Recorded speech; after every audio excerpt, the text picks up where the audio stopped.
When Mother's Day hurts, honoring our truth and a complicated relationship with mom. So I wanted to have this conversation because Mother's Day is tomorrow. So happy Mother's Day to all mothers. And I wanted to say a few things before we get into the conversation today. One is this is not uh, a comment or commentary on all Black mother-daughter relationships, okay? What I want us to have is a space for Black women to talk about our full range of experiences. So I'm not talking about toxic jobs today. However, periodically I do talk about topics that relate to all Black women. And I really stress providing a space for us to talk about our experiences, particularly when there are situations where we've been silenced or we might feel shamed about sharing our experiences. I want this to be an open space for all Black women to share about our range of experiences. So I want to say that. So please, nobody in the chat or nobody live, come on talking about why you talking about Black mothers. You saying all Black mothers. That is not what we're saying. That is not what we're saying. So listen to what we're saying. And again, giving voice because other Black women may have similar experiences. And this provides an opportunity to see themselves in these Black women who are talking today. So let us honor our truth. So don't jump to judgment. Just listen and receive. And some of you may relate to information that's being shared today. So I'm going to have my panelists introduce themselves. So I'll start with Danny. If you could introduce yourself, please. Hi, everyone. I'm Danny Ellison. Thank you for having me back, Dr. Kamani. I really appreciate being here. I'm a reparenting coach for Black women, and I help them to go no contact with abusive, narcissistic mothers and reparent so they can thrive. I am 7 years no contact with my mother, and it has been a life changing decision for me. So I enjoy empowering other Black women to stop being abused. Okay. Thank you, Danny. Sandra. Hello, ladies. Hi, Dr. Kate. Thank you for having me. My name is Sandra. My YouTube channel is From Lack to Legacy. And I am no contact with my mother as well. It's been 5 years. It's been a journey, but I would hope that anything that I could bring to this panel today, it would be hope that even though that's a tough road, it absolutely gets better. And after 5 years in, I can honestly say, my Mother's Day they don't really hurt. I mean, but it's been a process. It's been a Yeah. journey, and I owe so much to you and Danny both for helping me along this journey. And I hope that something we say here tonight can help other ladies. Agreed. Thank you, Sandra. Elle. Hi, everyone. I'm Elle. I'm the creator of the House of Ease, where I help high achieving women recover from burnout and escape the rat race so life can feel as good as it looks. And I am 7 years no contact with my mother. And I'm very excited to be here. Thank you for having us in this panel. I don't know a lot of other Black women who are no contact, so I'm very excited to see where we go in this conversation. So thank you, Dr. Kimani, for holding this space with us and for us, and for the chat and everyone who's watching and in the future. I'm so thrilled. So thank you and hello. Thank you, Elle. Tisha. You're on mute, Tisha. Hello, everybody. My name is Tisha, also known as your midlife makeover maven. I'm the author of Radical Resilience, Confront Chaos, Untangle Toxic Ties, and Thrive in Midlife, available on Amazon. I am actually not no contact with my mother, although I am distant and boundaried up. So while we do have a peaceful relationship at this point, it's been a journey, and we'll talk about that as we go. Okay.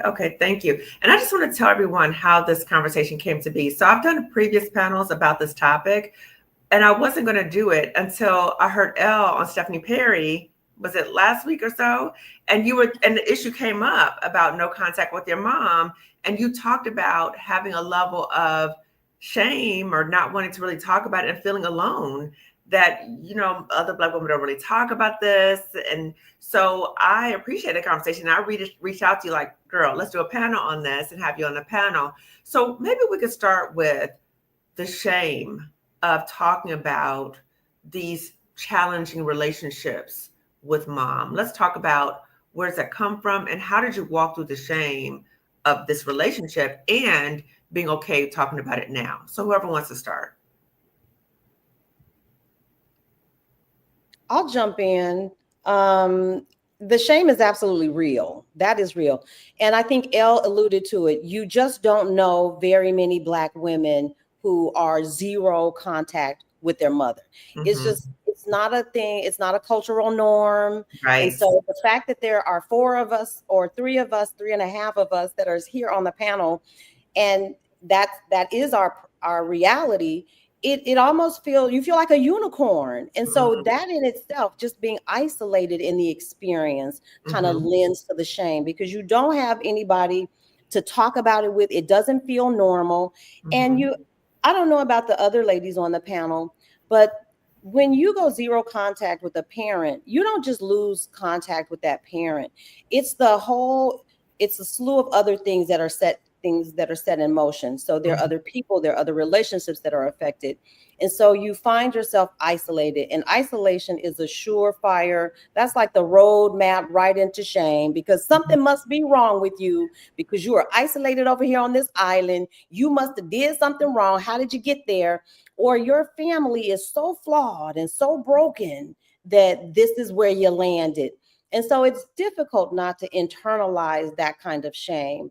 But through therapy, you can work through it. You can absolutely work through all of that. So I think the isolation, because it's not a cultural norm for us, I would imagine that it's probably happening more often than we know, because people just don't talk about it. And so I'm happy that we do have this forum today to at least let other women know you are not alone. People Yeah. just talk about it. Yeah, it's amazing because when Elle was talking about on Stephanie Perry's channel, there were so many Black women who were commenting, me too, me too, me too, me too. And right, we don't talk about it because often in our community, the mother is seen as like revered, and no matter what she does, nobody better say anything. You better not look at her some kind of way. You better not talk. So it's always revered. So you're talking about not only, ooh, it's not that way with me, but there's a cost involved. So isolation from other family members. And so then there might be the internalization of shame. So that was a lot. What about the rest of you ladies? Do any of you relate to what Sandra was sharing as well? I totally relate. I grew up in a house with sibling abuse. I have a mentally ill sibling who was very abusive and traumatizing. And I also consider myself the Black excellence defector, which is what the overall conversation was with Stephanie last week. And so part of that Black excellence is the public persona, the public presentation, how, I come from a very successful family, right? All this stuff. So what was the chaos that was behind closed doors in my house was as soon as we crossed the threshold, it was the Cosbys, right? Like we had to be and I hated that. I hated that. And I've always been the one who was like, the emperor has no clothes, right? I'm always the one like, this is dysfunctional. This Right. ain't right. Right. I You're a just truth teller. right. I always, so the reason the shame comes, and I don't even feel like I've deeply internalized it, but I'm just aware of, it was so deeply ingrained in me how the public persona is more important than the private reality. And so when I did go no contact, similar to what Sandra was saying, I didn't go on no contact on purpose. It started with me just having boundaries. Like I need a little space. I need a little I just need some breathing room. And then my mother kept crossing the boundaries and kept crossing the boundaries and and then I was like, I need to build higher walls. I need to fortify my boundaries. So when I eventually did go no contact, I didn't know my whole community was going to go with her. And my people because I have a very tiny biological family, but people who raised me and I thought they would be like, oh, well, they're just having their thing, but I still am with, no, it was a mass exodus. And that also it contributes to this sense of isolation, because similar to what you're saying, Sandra, like there's something wrong with you if you're not talking to your mom. What did you do? So Oh, that's a lot. That's a lot. What about you, Tisha and Danny? What about the shame? Oh, it was so much shame. I mean, I remember being in therapy, and I remember my therapist saying to me, your husband and your mother show up as the same person in your life. And, I had been running away from my mother for years, to the point where I'm from Michigan and I actually ran away to Atlanta. Like I kept moving farther and farther away, simply like she just said that, you know, my mother just would not, she wouldn't adhere to a boundary. Like, she just wouldn't. But also her mother did not. Like, my grandmother cussed my mother out to the day she died, right? Wow. And so, and I really didn't like my great grandmother that much. So this was kind of generational. Yeah. And I think that there was, I remember about a year or so ago, going through this very long divorce, 4 years. It was horrible. And I remember having a conversation with my mother, and she was defending my ex who was abusing me at the time. And I remember crying like a little 10-year-old child. And that was in a space that I had to lean into curiosity. Like, what is going on that I am like 50 something years old and I'm crying to my mama like I'm a little kid? And that was the first time that I was not judging myself. I wasn't living in shame, but I had to, at that point, lean into what's going on here. And that really kind of was the catalyst to writing the book. And for me, I'm not sure that like, I've boundaried up enough that, you know, when I left, I was like, Ma, you can have the whole state, you can have the whole family, you can have everybody, just leave me alone. Wow. And so we're still in that kind of, I don't want to call it a tug of war, but I think that she is more responsive to my boundaries, or I'm better at upholding them. So while our relationship is short, I don't feel obligated to treat her in a way that she hasn't earned. Got it. Okay, so I'm hearing a theme of boundaries. What about for you, Danny? What about the shame? Any possible shame about this? For me, the shame really came from being abused. I felt more ashamed when I was in the relationship with my mother and doing everything I can to follow all the rules and say the right thing and do the right thing, but was still getting cussed out and called out my name. And if we were together, still having her put her hands on me. And for me, that was more of like the closeted shame of like, why can I not have this friendship with my mother? Why does she treat me like this? Why does she talk to me like this? I never talked to her like that. So feeling like you must have been the problem. Like, it doesn't make sense to why my mother would treat me like this. Right. Like, what is it about me that is causing her to harm me like this? Like, and that was a question that I had been processing since I was little, trying to understand her outbursts and her bizarre behaviors. So I think for me, when I realized that she fit the profile of a narcissist and the experience fit the profile of narcissistic abuse, it was easier not to feel ashamed of going no contact. What did happen was all of a sudden the PTSD hit and the self-loathing hit. And in that period of isolation that follows, when you're just trying to pick up the pieces of your identity, yeah, there was a lot of room for devastation. I was devastated by it. Like, wow, my identifying as not only a victim of abuse as an adult, like, oh wow, that's what all of those decades, that's what that was abuse. But also like, oh, my mother has a mental illness, even if it's not diagnosed or full blown, even if she's just on a spectrum, like, oh, that's why I cannot have a normal conversation with her. That's why her behaviors are pathological and we can't work through them like two normal people who want to be together. Yeah.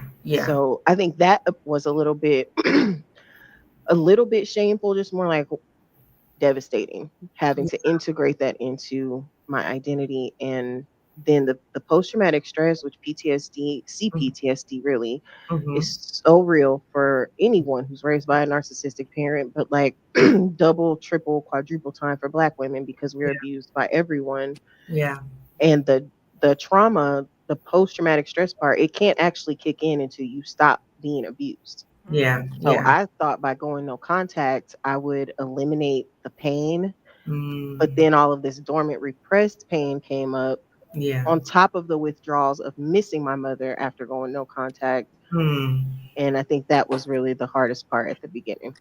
Yeah. Wow, Danny. So really talking about that trauma when the primary attachment figure is abusive, and trying to make sense of it. As a little kid, you're trying to make sense of why would this happen?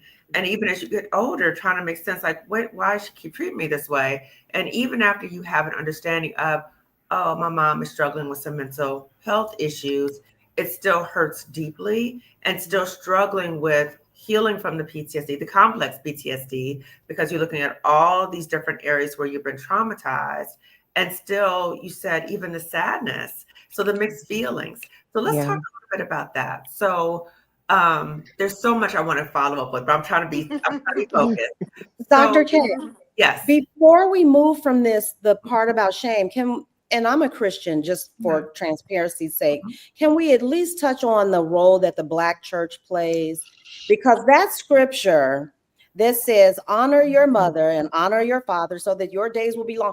When I tell you that thing used to echo in the back of my head, it's like, how, as a Christian, how do you consider yourself a good, this was the conversation, the crazy talk. How do you honor someone who has not handled you in a way that was honorable? How do you get past that? And so I think for many Black women, and many of us have either gone to church or we grew up in church, if that is your situation, I think it's important to know that you can still honor someone from on the other side of the room. You can honor them from the other side of the globe and still be a good Christian, but you don't have to put yourself in harm's way. And it took me a long time to reconcile how would I, because of course I want to be a good Christian. I want to be a good person, period. And how can you be a good person and still have boundaries and honor yourself, protect yourself, and be healthy, happy, and whole? And it can absolutely be done. But that if there's anyone else who has had that experience with the influence of the Black church, I would be curious to know how you all navigated that as well, because I know it played in my head for at least the first 2 years. Wow. First of all, I want to acknowledge and thank you for adding that level of complexity to talking about the realities of so many of us. So we're looking at all these different factors that impact our experience. So thank you for adding that to the mix. So what about the rest of you? Do you have any thoughts about how that related to you, how that showed up in your life? I think for me, I had to get in my head that honoring my parent did not mean answering to her every whim. And a lot of times with, immature and narcissistic parents, it is, I'm the mama, you do what I say. The Bible doesn't say that we honor in that way. And so we have to separate what is manipulation from actually honoring our parents. And so I believe that I honor my mother by being a good human, by being showing up in society. She never had to come get me out of jail. She never had to come get me from a gutter. She never had to raise my children. So there are things that I do to honor her legacy. That does not mean I have to be at her whim and her beck and call. Those are two different things. And even sometimes we have to understand that our parents often use these same scriptures to get what they want. As I was on my healing journey and I actually started reading the Bible and understanding abuse and understanding manipulation, I got a little clarity about what honoring her actually meant. That's when I started really to do my own healing and stop letting someone else tell me what honoring her actually meant. So it was on your terms. You determine on your terms what does it mean to honor her in your way? Well, it actually was, what does the Bible say about what does honor mean? It's not what does someone who's trying to get something from me, it's not how they manipulate me, but what does honor actually mean? Honor means being honest. Honor means telling the truth. Honor means owning your own story. So if you're in an environment where you're not able to honor yourself and still be in relationship, that is not honoring a parent. That is dishonoring yourself. There's a difference. Wow, that's profound. What were we gonna say, Danny? I saw you come off mute. Yeah, so I was definitely gonna say the shame for me that I experienced after no contact came from family and the church. And I think it's an additional layer of cultural context for Black women that makes it that much harder to go no contact, because the church is not in the business of helping us heal trauma. Typically, church is going to introduce us to spiritual bypassing rather than helping us to understand clinically or biologically what has happened to us as a victim of abuse. when I took my story to the church and talked to my pastor about it, like my jaw could hit the floor in disgust. Some of the advice that I received, Mm-hmm. like if I went to a therapist and said half of the things that I said to my pastor, they would have diagnostic exams and resources and um, screening. Just there's so many resources available What to are some of help. the things that were shared with you, if you don't mind sharing, Danny? Sure, you mean that I share with my pastor or the That resources the shared? pastor shared, that the pastor said to you that made Uh, your jaw drop. Like, are you kidding me? yeah, well, he told me that I needed to get out of God's way. That he had so much he wanted to do with me, but I was in his way. Like it was my like you think I want to be doing this? I'm So you're the 25, 20, problem. right. I'm 25, 26 coming to you for the spiritual parenting that you offer because I can't figure, I'm trying to figure this out. Get Mhm. out of God's way. If I succumbed to suicidal ideation, it was because I wasn't strong enough. Yeah, Wow. right. And that my maladaptive behaviors, my like self harm, self sabotage, those behaviors were a part of my character. They were because that is who I am, not because I'm responding to abuse. Nothing like Hmm. just no trauma informed So he education basically whatsoever. he re-traumatized you. Absolutely, Oh, okay. absolutely. It took that was an additional leg of my healing journey that I had to go on after the going no contact. And it Mm. was complicated because there is a parental element of that relationship, not to Yeah. mention, you're a spiritual figure. It was just, yeah, that was harmful to have to take my Yeah. trauma into the church and learn that they don't know what to do with trauma in general.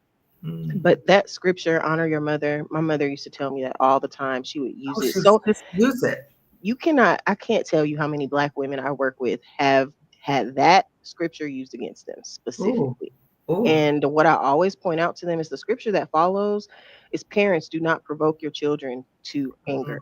Mm. And that is something that my mother, I don't know about y'all, my mother would grind that thing into the ground. She loved to push my buttons to try to get Mm. me to go off, to start crying, to get mad so that she could calm down and be at peace because now all of her chaos is with me now. Wow. So the way that I honor my mother now, I was also told by family, like, are you what would Jesus do? Aren't you supposed to be a Christian? Shouldn't you forgive her? But they were the same people who told me before I went no contact, you must be thriving on this negativity. That's why you are staying in this relationship with your mother. What? So yeah, yeah. That's gaslighting. Ab- Major. Absolutely. But it's because though so that reality that when we go no contact with the parent, it often means no contact with the whole family system is Mm. because if you're the cycle breaker, you're the black sheep, you're the generational curse breaker, they're Mm. not ready to acknowledge the truth that you cannot Mm. ignore. So Mm. when you get to pointing things out and having revelation and surfacing dynamics that are problematic, they're going to dismiss you. They're going to feign ignorance. They're going to feign amnesia so they don't have to be accountable and respond to that. They don't have to change their behavior or rearrange any of their relationships. So I learned to stop going to family for emotional support, even though it was my dad's family and not my mom's. I got too deep into the therapy for anybody to go with me. I had to get one-on-one support for that. No one was able to walk with me all the way through the ups and downs of the healing journey without blaming me, dismissing me, re-traumatizing me at some point. Um, So, Danny, you mentioned therapy and how therapy was helpful. And I'm wondering for you, Sandra and Elle, was therapy involved? And Tisha, was therapy involved? Because Tisha, you also said that your therapist mentioned that your ex-husband and your mom were basically the same dynamic. They were the same person. So what about for the rest of you? What role did therapy have in this process? I love therapy. I love therapy. I would be in therapy 3 days a week if I could. I would love therapy down. And because I grew up in such chaos, I, I it's okay. I want to say this first though. My mom, this is why it took me decades to figure out that my mother is narcissistic. Because she's not your textbook narcissist. When I learned what narcissism actually, how it presents, I saw it. But my mom's not I didn't grow up getting spanked. There's no physical harm. She's not a yeller. She doesn't insult. It wasn't, she's not mean. She's very likable. Which a lot of narcissists are likable, right? Like she's very charismatic. She's very charming. She's what I call a benevolent narcissist, right? She's very generous in strings attached kind of way, but it's a long string, so you wouldn't know, right? It's not transactional immediately. So she's very ingratiate, like she's very, all of the things, right? When you think of a Southern warm person who's genuine, my mother is that. But she's also narcissistic, right? It's triangulation, gaslight, all of these other things. So it took me a while to figure this out. So my mom also she has a couple of graduate degrees, but she has a master's degree in spiritual psychology. So even as a young adult, when I was like, Mom, this is crazy, we need to go to therapy, she was gung-ho, right? Like, yes, let's go to we were in therapy together and trying to figure. So yes, I love therapy, but it took me so long because she doesn't have what I call narcissistic abuse. It's narcissistic neglect, right? Ooh, so, elaborate on that, Elle. So when my sibling was abusive throughout my entire childhood, right? Okay. I would come to my mother because I'm a child. We're both children. I would come to my mother and I would say, intervene. And my mother's had 3 sentences that she said, like a mantra. I'm not in this. This is sibling rivalry. You two figure it out yourselves. That's her mantra, right? Like, I'm like, this is happening. I'm not in this. This is sibling rivalry. You two figure it out yourselves. So fast forward to early 20s, we're in therapy together. And it started out with the 3 of us, but my sibling had a temper tantrum and then left and never came back, right? So it's me and my mom committed. And my mom and the therapist is saying all of the things that I've said for my whole life. And now my mom's finally able to hear it. And my mom says, don't you think there were times I wanted to put chloroform on a piece of fabric to put it over your sibling's face just so that they would be quiet? That was the first time the trauma had ever been acknowledged. The first time. Okay. My mother even said anything was wrong. And I held on to that for maybe 12 years as like, she gets it. She gets me. She understands it. And I was literally, I remember what was happening because I was living in Mexico, brushing my teeth. And it popped into my mind, she didn't get it at all. That was still about her. That was not compassion for me. That was not, you've been abused. That was not, I recognize that was my mom saying, I would put chloroform so that so that she was bothering me. Was still about her. Yeah. And it took me 12 years to think, because I held on to that like a life raft. Yeah. Well, I think part of it is that you want to believe these things about your parent and for your mother. You want to believe it. So when you see one grain of something that confirms what you want to believe, then you stick to that. Yes. But then you're like, wait a minute. And then you start having these revelations. That's right. At 12 years, I was like, there was still no compassion. There was still no empathy. That was still self-absorbed, right? It was still all about her. So that's what I mean. It took me, that CPTSD, Danny, it took I knew something wasn't right, but no one was validating it for me. No one was affirming it. No one was saying that's true. So I just felt crazy sometimes. Yeah. Yeah. Sandra, I think you had a reaction to Elle. Absolutely. Elle, I am so thankful to you for bringing up. My mother wasn't an abuser. I mean, she wasn't a whooper. She didn't curse at us. No broken bones. There was nothing like that. But when you said the neglect, the lack of compassion, all of those things, it was always about how we were there to serve her. Basically, you go get the remote, you go pay the bills, you go do these things.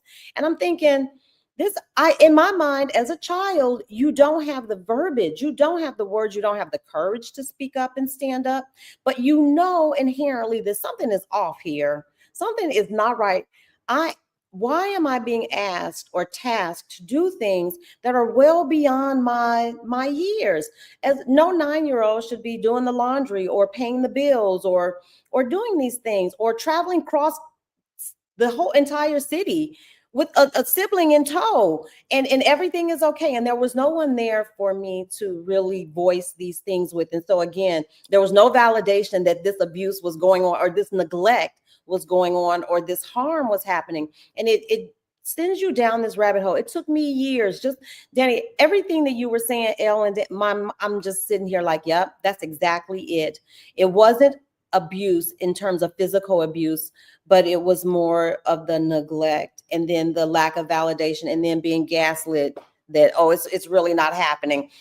Everything, I just think that there are some common themes here, and that if you can recognize those themes, this is your validation. If you're listening to this and you can identify with those things, this is your validation. Stop looking for it. It's not going to come from the source of the neglect or the abuse. You're never going to get it there. So don't waste your time, because it took me years to figure out I'm not going to be able to heal in that space. So sis, if we can save you anything, yes, it's real. Yes, it's happening to you. If it sounds like a duck and it quacks like a duck, baby, it's a duck. It's a duck.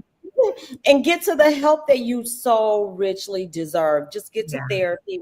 I think the original question was, what was the role of therapy? And like the other lady said, without therapy, Elle, you think you love therapy?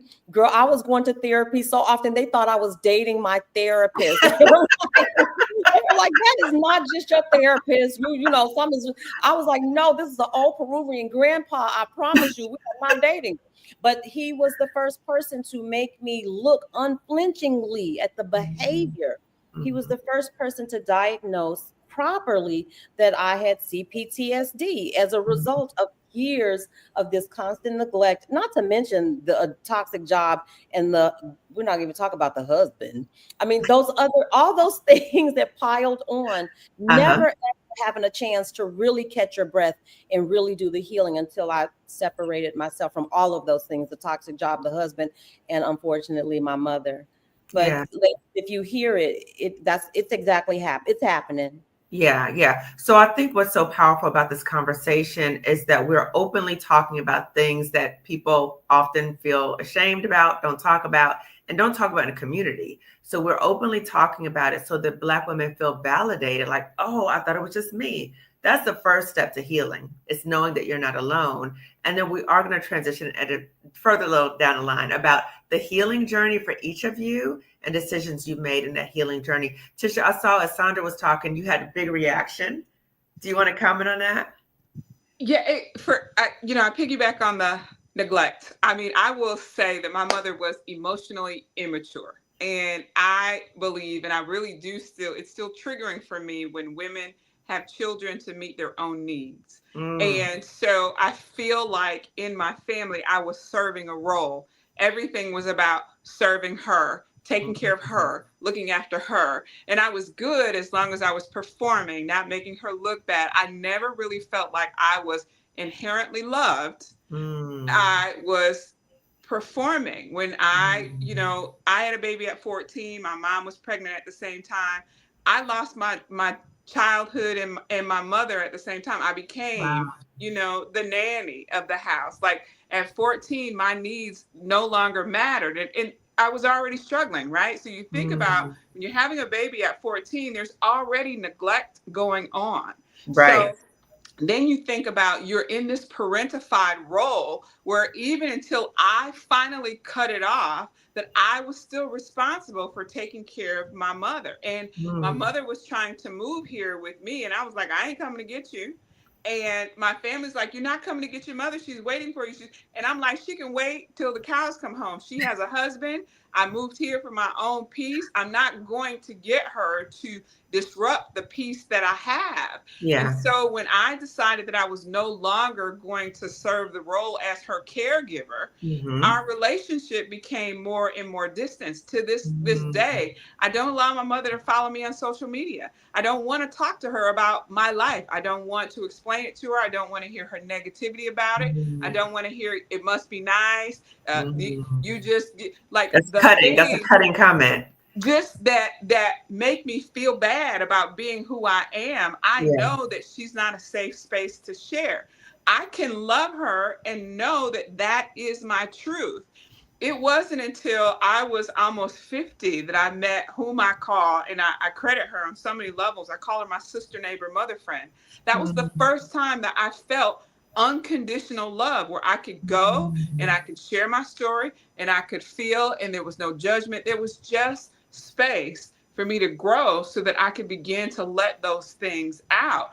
I am distant from my family because they see me as a role rather than a person with my own thoughts, feelings, challenges, all of that. And so as long as I'm not serving them, they don't check on me. They don't see how I'm doing it. I'm not going to be the one to continue to facilitate those relationships. There were two women that really I credit saving my life. And one is Leslie Vernick, who wrote the book, The Emotionally Destructive Relationship, and Lisa Turkhurst, who wrote the book, Good Boundaries and Goodbyes. When those two books were written from a biblical perspective, and that was when I could untangle the religious manipulation, that coupled with having a safe space and going through a divorce, again, to Danny's point, that PTSD comes up. I had for 4 years, I grieved 50 years worth of things that I couldn't put language to. All of a sudden, when it came, those emotions, you don't have any place to put them, and you just have to shut down and process through those. Thank goodness I was committed to doing that, because I have a granddaughter. I was not willing to perpetuate my family drama in her face. And she really is the only reason why I got the strength to say, I'm breaking this cycle no matter what it costs me. So curious. Now I have a curiosity now. Okay. So when I hear all of you talk, basically all of you are talking about the grief of a mother. The expectation is that the mother will love you unconditionally. And to come to the realization that that is not what's happening in this dynamic. How did you each come to the realization, and how did you each come to terms with that? Because I can imagine that was devastating. I think for me, the first thing was that I realized my mother didn't love herself unconditionally. And so she can't give me what she didn't have. And so that was when I gave myself the freedom to be able to learn and to lean into someone who had more capacity. No matter what I needed from my mother, she didn't have any additional capacity. And I had to make a decision whether or not I was going to continue to be mad and let that anger and resentment overtake me, or whether I could just let it go and say, God has gotten me this far. Now let me be okay with what I need and allow people who have that capacity in my space without requiring it from a place that I couldn't get it from. Okay. So that's okay. So I'm curious for the rest of you guys. How did you come to terms with the unconditional love? Tish, you said it so beautifully. I recognize she didn't even love herself. So how could she had no capacity to love me because she didn't even love herself. So what about the rest of you? How did you kind of come to terms with like this grief process about not getting the unconditional love from your mother? I had already gone no contact with my mother, and I was living in Rwanda at the time. And I had a medical crisis. I'd been in the hospital a few times there, and I had a medical crisis, which required me to come back to the States for surgery. This is 2022. And so this is recently. I'd been no contact with her for a few years. And long story short, I was in contact with my stepfather, although I learned that they had been divorced. No one told me. But anyway, I had been in touch with him. I was in touch with my stepsister, and they got the word to my mother, who I called. She called the American embassy in Rwanda looking for me twice. So she threw up this panic, right? But it wasn't real. It was still this performance. Long story short, I asked for financial support. I come from a very financially well-resourced family, and I needed help, and she refused. So I started a GoFundMe, which helped me get back to the States. Meanwhile, I'm literally dying. This is why I have to come back to get surgery and very intensive things. So I come back in November to the States. I'm going to see the doctors 5 days a week. It's very intense time. And the GoFundMe is helping me financially. But by February, I'm like, I need to really be more direct and ask my mother. There's a long runabout story where she has me calling her all over South Africa, and she's not answering, on this wild goose chase because she says she thinks I'm a fake internet scammer. And so she wants me to call her to make sure that I'm the person, right? All the games and shenanigans of all of this, right? So I sent her an email because she doesn't answer the call when I told her. I called her when she told me to call. She did not answer. So I sent her this email asking her to donate to my GoFundMe. And if she won't donate, to share it on Facebook and at least share it, because she knows everybody. She's very well connected. Mm-hmm. And my mother's email was in all caps. I have always been there and supported you, ! The next part is, no, I will not donate to your GoFundMe. No, I will not share it on my Facebook. And when people ask me about you, I tell them not to believe everything they see on the internet. That's black and white. That's on an email. And this is when you're in crisis mode. 100%. Like you're like a medical crisis. Yes. Which she knew about, again, because she's calling them before I put up the GoFundMe, when I was still living in Rwanda. So she knew I was and that's what I'm saying in the email. I'm in the doctor's office. I'm getting blood transfusions. I'm going to all serious. Very serious. And she knows, like I told you, I've always been the emperor has no clothes person. I've always been sometimes offensively honest to people, right? Like I'm not going to be dishonest. So that's when I knew, oh, she don't care about me at all. I'm literally dying, literally. And she said, I tell people not to believe you. So not only am I not going to donate, I'm not sharing, but I'm sabotaging your reputation with people and your life and my life, 100%. Wow. And the people who I grew up with and who also have financial resources did not donate, did not contribute, and did not ask how I was doing to this day. And I could go, these are our mothers. So we have lifetimes of stories, right? Like there's stories, but that was when I knew, oh, I'm out here by myself for real. I'm literally dying and she don't care. Meanwhile, and this is the last thing I'll say about this, because I want everyone else to share. Meanwhile, she had just been, because I'm not in contact with her, right? But my stepsister was friends with her on Facebook. She was posting pictures of us from a decade, 15 years before on Facebook saying, oh, this is when we were in Paris together. This when we were traveling together. So the public persona, as I said, and when we crossed the threshold, right, the public persona was still pristine. Right. It's a good mother. She's the good mother. She's phenomenal, loving, attentive mother. And you're over here basically dying. That's right. And so she wouldn't share the GoFundMe because it was going to make her look neglectful, which she was, but the public couldn't know that, right? It's all about the image. So her appearance was more than anything else. Oh, and it always has been. Yeah. I'm so sorry about that. That is, oh my God. I'm so sorry about that. What about for you? You know what, Elle? I just wanted to jump in and piggyback off what Elle said, because it's also like the payback for you not being loyal and the payback for you not loving me appropriately and bowing to and being the good daughter as I see that you should be. And I think that probably is another common theme for most of us, is that some of that, there has to be some element of retaliation, because when you don't perform and if you don't behave in the way, I will withhold not only my love, I will withhold whatever it is that they hold in power. And for me, it wasn't resources, because I didn't come from a resourced family, but it was more, I will withhold my attention. I will withhold my love from you. I will hijack the narrative. And what's so odd to me about all of this is that there's so many shades of this. I hear some commonalities between all of us, but then there are these extremes. Danny, I am so sorry. Every time you tell that story about your mother harming you, it just sends me, because that wasn't my experience in terms of physical abuse, but the pain is still the same. That neglect, that gaslighting, undermining, all of it. Even though it wasn't the physical pain, you know how people talk about abuse can be verbal abuse, it can be mental abuse, it can be physical abuse, but in the end, it's all abuse. It is all harmful to your person. It pains me when I hear you talk about it, Danny. And so that's an extreme, that it was physical. Mine wasn't physical. And it's that shade that kind of puts you in this space where, am I really abused? Is she really a narcissist?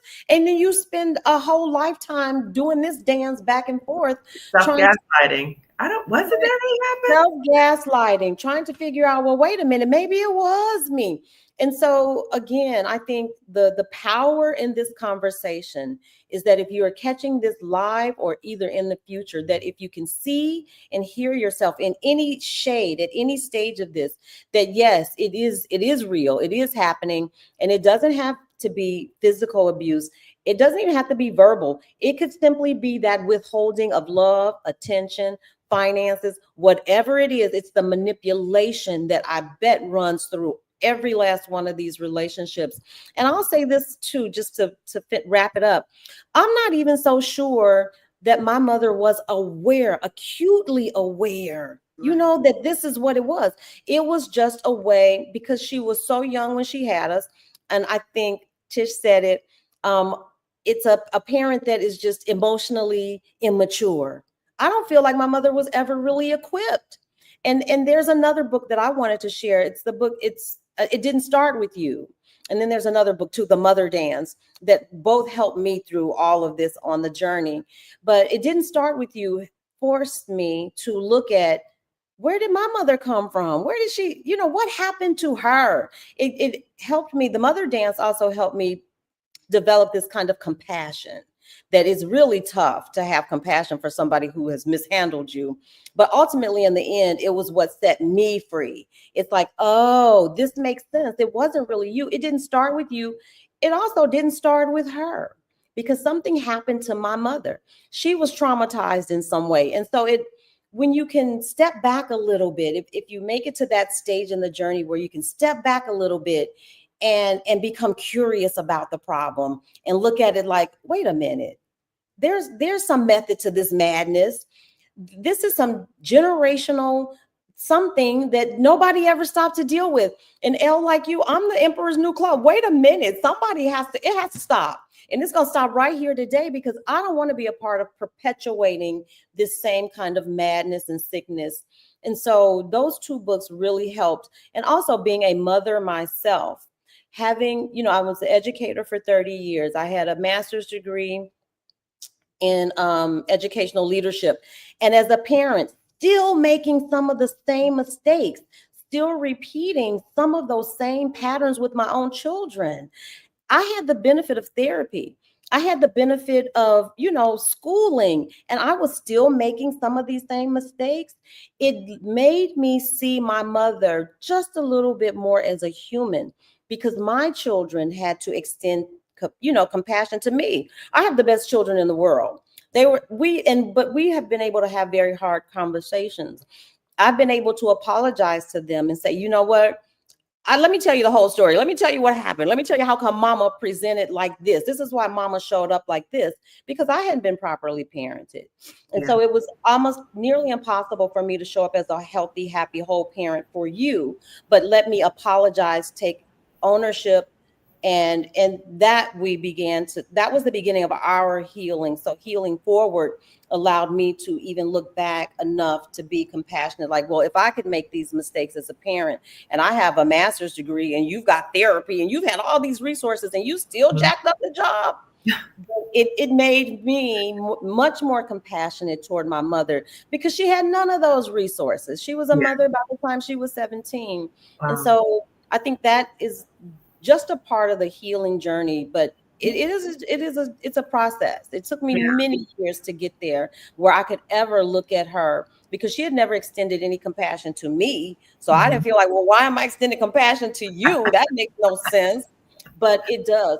The compassion is for my healing. It is for me to be able to release you from any debt of harm.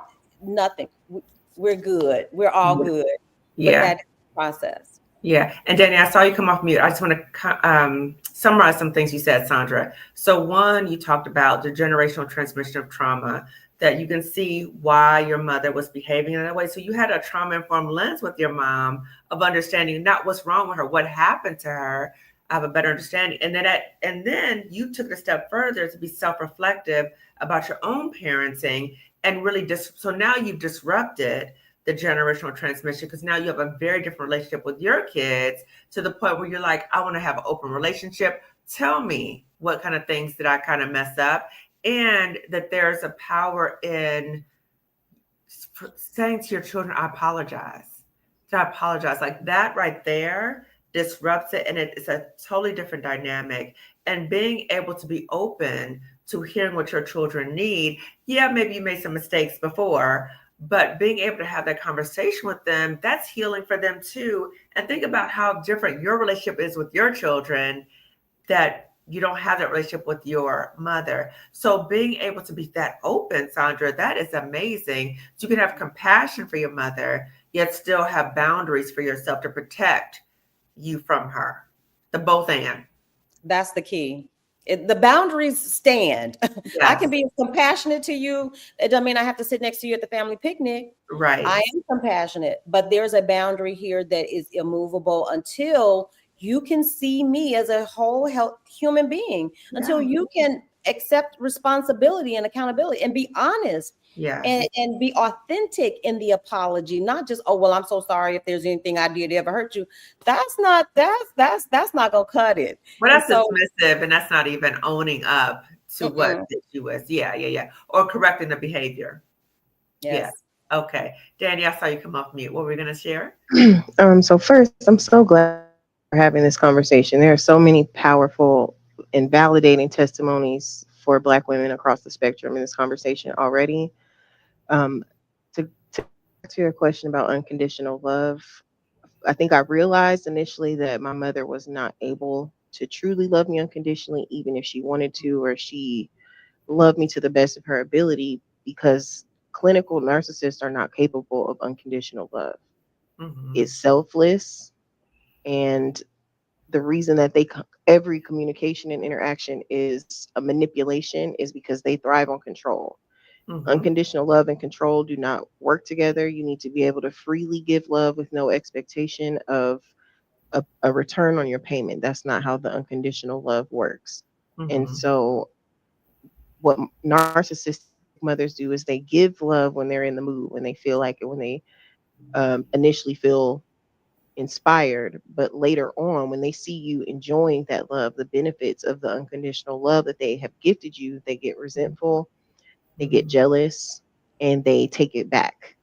Mm-hmm. So it feels like a cycle. It's really crazy making. It's like a tug of war, a It's like a push and push pull. pull, push pull. Right. One minute you want to be my best friend, and then the next minute you're my bully. So Mm. I think that's when I initially realized it, which is why that realization was so devastating. Like, oh wow, there was no this was an abusive relationship. I need therapy. I need Yeah. a professional to help me process this. Yeah. But when it really came full circle was what, four-ish, 4.5 years later, after going into therapy, when that repressed memory came to the surface. And I remembered that when I was really little, she tried to unalive our whole family. Oh my God. Yeah. And the details of everything just came flooding back. That's when I Wow. was doing the nada acupuncture. And that for me gave me the context that I needed. Like, oh, all of her behaviors fit in this vacuum. She will sacrifice my very life, not just my Oh my. emotional well being, not just my mental health. She will sacrifice my very life to satisfy her own emotional needs. That Mm. is not love.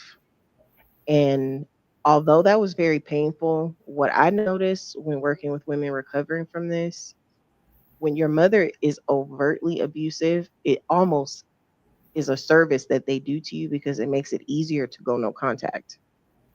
For women who have a covert narcissist for a mother, where the abuse is purely emotional, psychological, financial, spiritual, it's all very passive and invisible.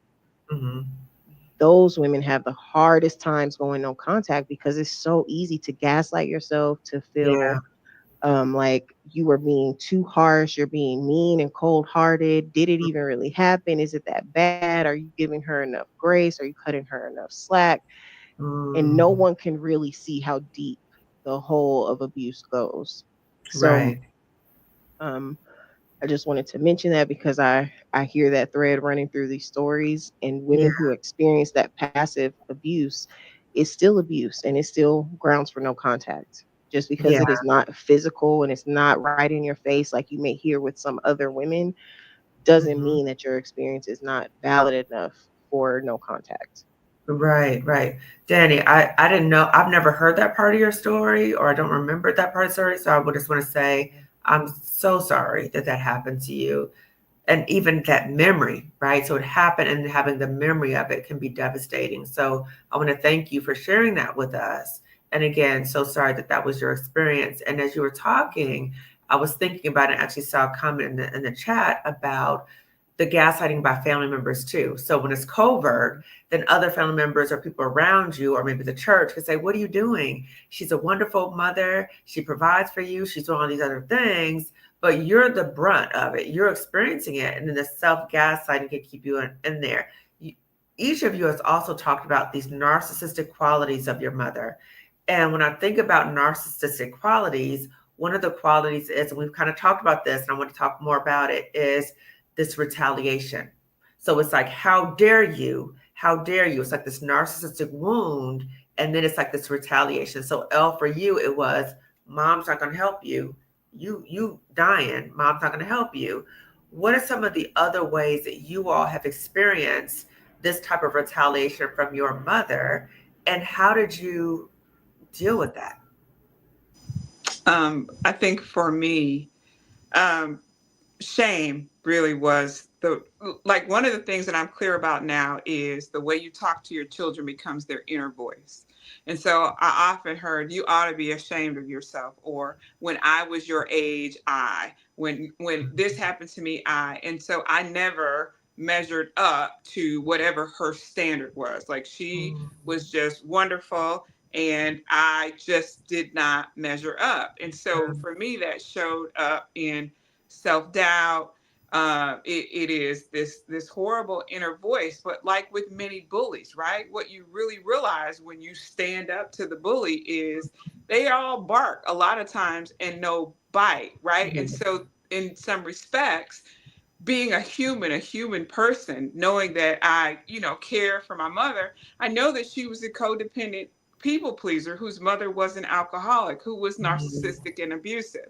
And Mm-hmm. so there's this push and pull, this tug with, I've got to protect myself, Mm-hmm. but also having compassion for someone who's also hurting. And I think, like Sandra said, that they didn't have the therapy, they didn't have the ability to set the boundaries. They didn't have, like, I always knew in my family that while I was born to them, I wasn't like them.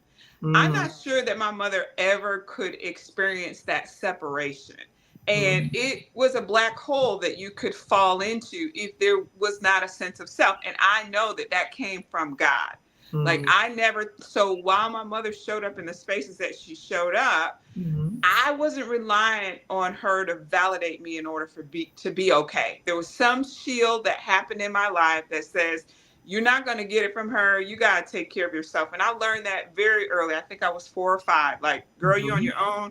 You got Yeah. to You survive this became your own mother, situation. basically, I did. as I a did. child. And so there's this level of compassion that I had, but that was my tug of war for nearly 50 years. So how Mm. did I survive? God is what I can say. It wasn't until I was older that I could put language to it, which is the reason why I wrote the book about it. The book really is my love letter to myself to say, girl, you weren't crazy. You Mm. experienced these things that really should have emotionally taken you out. Why don't you put language to what those things are so that you can help other people? That's powerful. So the books that are being referenced in this video, I'll put in the description section, everybody. Okay, you're gonna be like, what book was that? I'll put all the books in the description section. Danny, what were we gonna say? I wanted to mention a book. It's a little bit, I think it gives a different perspective than some of the ones that have been mentioned because it's written from the perspective of a child. So I Okay. think that helps to soften a little bit some of the context. That is a child called It by Dave Pelzer.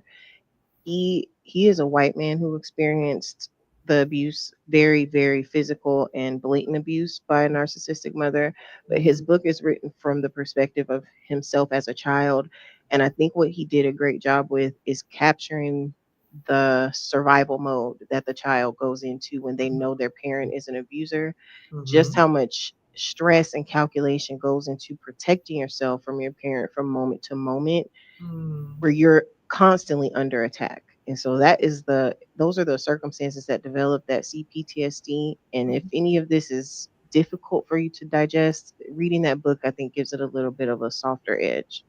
That's an excellent resource. Thank you. I appreciate that. What about you, Sandra and Elle, the retaliation, and how did you survive or deal with that? For me, again, I feel like, I don't know if there's a term, soft abuse, or I don't know what the term for this is, because my mother, the dynamic, it was so slick. It was so slick that nobody would really believe. I had family members tell me, stop talking about that. Just write it down, burn it. Did it really happen? Yes, I am trying to, and I found myself trying to convince people, because my mother's tactic would be simply something very innocuous, like, well, I'm just not going to talk to you. I could be in the house for days. And to me, it all just became very normal for days. And she just wouldn't speak to me. That we just not talking. And that could go on for days, for weeks. And I can remember later on in life asking my mother and confronting her about this. Like, do you realize that there were weeks you didn't speak to me? And my mother said, well, I thought you wanted it that way. Ooh. I'm like, what kid in the world? But then, those kinds of moments made me, for real, it solidified for me, she doesn't get it. And I don't even think at this point that she's being willful in her not getting it. I just think she's not capable. And coming to that realization set me free. It's like asking a fish to climb a tree. Now, how many times do you ask a fish to climb this tree? You can do that. You can stay stuck in the circle, wishing and hoping that your mother would be different. You can do that. And I did that for years. But I'm going to tell you, it's an act of futility. And once I really realized, there were a couple of, I think, monumental things that happened that made me realize, okay, this ain't happening. And you're going to have to heal this on your own. And Tish, like you, I want to say I was about the age of 12, and I came to my mother with a problem. And when I tell y'all, I don't know, y'all ever know a person who smokes and they have the cigarette and they never take the cigarette out of their mouth and the ashes just, I can remember this like it was yesterday, because I'm like, this is a really big deal, Mom. And I'm trying to talk to her, and my mother never took the cigarette out of her mouth and the ashes just dangling. And she said something to me that was so off. In that instant, the Holy Spirit said to me, something happened to her. If your mother says go left, I know this sounds so crazy. If she says go left, you go right. Don't be disobedient. In that moment, the Holy Spirit, and if you don't understand what that means, it's just this knowing that, baby, you and this guy, you're gonna have to not listen to this voice. You're gonna have to learn to tune in and listen to this other voice. And I'm gonna train your ear to my voice. And it was the thing that saved me, along with my grandmother. But those two things, having a relationship with God, a real personal, at 12 years old, I knew, I was like, yep, I'm in this one by myself. And I'm going to have to navigate this without being disrespectful, because, that'll get you in a whole lot of trouble in a Black house. You don't get to talk back. You don't get to do any of those things. Think about talking about. Don't even look like you're about to talk back. At best, I could sigh. Oh, I was the best sigher in the world. I could give you I think that's probably the training ground for all Black women, because our faces can be so expressive. Yeah. And part of it is probably because many of us were silenced, but we could say things with our eyes. And who's going to get you for saying something with your eyes? But definitely the retaliation for me was never physical, but it was always something emotional. It was such a terrible mental game that the ensuing gaslighting and the self-gaslighting, that was more harmful than anything, because it kept me in this loop of, is this really happening to me? Is this really, how serious is it? Are you crazy? I think that crazy making, it's a part of it. It's just keeping you guessing and keeping you feeling like you're crazy, like you're the problem. They're masters at that. Yeah. What about for you, Elle? Can you relate to any of that? Or how did you deal with the retaliation? You talked about when you were sick and Mom didn't respond. Well, for my mom, like I mentioned earlier, she's in it for the long haul. It's not short transactional retaliation. So even the retaliation, and it reminds me of Tisha, what you said earlier too. It was the role. I think the role was the retaliation, because my role was martyr, sacrificial lamb, parentified older child, right? Like that. So my mom's like, I'm putting money into you. I'm investing in my helpmate, essentially. I'm investing in my co-parent. And that was the retaliation was, I hate to say it like this, but like, I own you, kind of. Right? I was about that. You owe me. You owe me. You owe me, and I own you, right? Right. Like so it wasn't. My mom's not gonna be like that. Because again, she's very generous and right. She's paid for Spelman out of pocket. She's a money man. So people are like, she went to all the Spelman and she paid. Yeah. Why would you critique all that? So when I do critique it, that's the gaslighting. Like, but she's done all this for you, but like you're ungrateful. You're ungrateful. How dare you? It was a long burn. That's the thing. And I want to just circle back to what we talked. I also grew up in the Black church, AME church, right? Like from birth all the way until graduating from high school. So, but I don't have church hurt around it in that way. But I was thinking, as you all were talking, I was like, well, did I get? The gaslighting showed up for me as my mom saying, I'm doing the best I can with the tools I have in the shed. That was another one of her mantras. So when I would be like, critique or feedback or ask for help or what, I'm doing the best I can with the tools I have in the shed. And that was supposed to end the conversation. And it took me, again, decades, well into middle age to be like, but that wasn't enough. Right. Get more tools, right? Like that doesn't, just because that was all you had doesn't mean that that justified being abused, right? Like that. So the gaslighting was logical. Oh, okay. Well, those are her tools. Well, okay, right? Like I just as a kid, but it didn't occur to me until later that she could have gotten more tools. And there's one more thing I wanted to say. Sandra, you made me think of the inverse. My experience is the inverse of what you're naming, because my mom, because she is very emotionally intelligent in a lot of ways, would talk about her childhood and her trauma and the things that she had been through. And so the inverse was like, I was hyper compassionate. I was like, I could psychoanalyze my mother and my sibling down. I knew all their ins and outs and challenges and fears and traumas at 18, right? Like I knew that, and I had to retire because I was so hyper compassionate, but didn't have the boundaries that you named, Dr. Kim. We were enmeshed. Yeah. Right? So there was no compassion for me because, again, my role was to be the helpmate, to be the parentified child. So I understand why you're this way, mother, but ain't no one going to check for me. It was like I didn't exist, which again then translates into when I was literally dying and I didn't exist. Right. It's interesting. Yeah, I went to yoga today and the yoga teacher was talking about sometimes there's a death of our old identity. And that's what I think all of you are talking about. There was a death to when you realize this is what's happening. And now it's the rebirth. So right now you guys are in this rebirth process. And we're going to talk about the healing part. But I'm also curious about, Cassandra, you mentioned about your grandmother.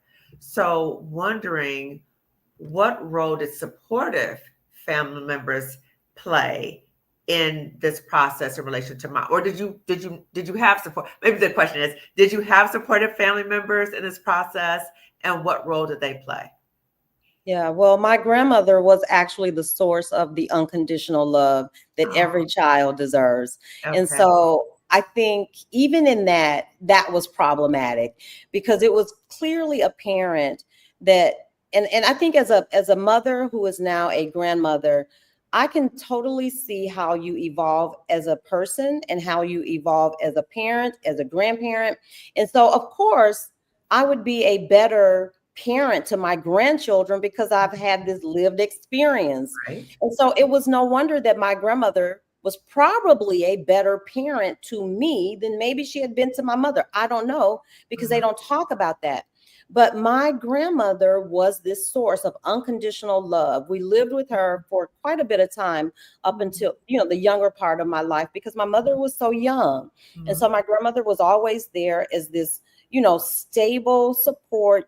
She got up in the morning, she sang hymns, she made coffee, she made breakfast, she made sure we went to church, we got to school on time, and all of those things. And so when my mother came to kind of reclaim us, I don't want to go. We're having a great time over here. We're having a great time over here. Why are you here? And so there was always this kind of tension between my mother, and I believe that the probably the impetus of why she and I were always at odds was because my mother was really my grandmother. And so now here's my mother coming to reclaim this role. And I'm resistant the whole way. Because you had an emotional attachment to grandma. And she was doing a beautiful job. She was doing a beautiful job. Why are we messing this up? Why are you here?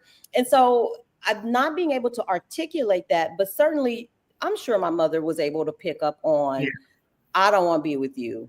I would much rather be over here. And so that had to be difficult for her as a young mother.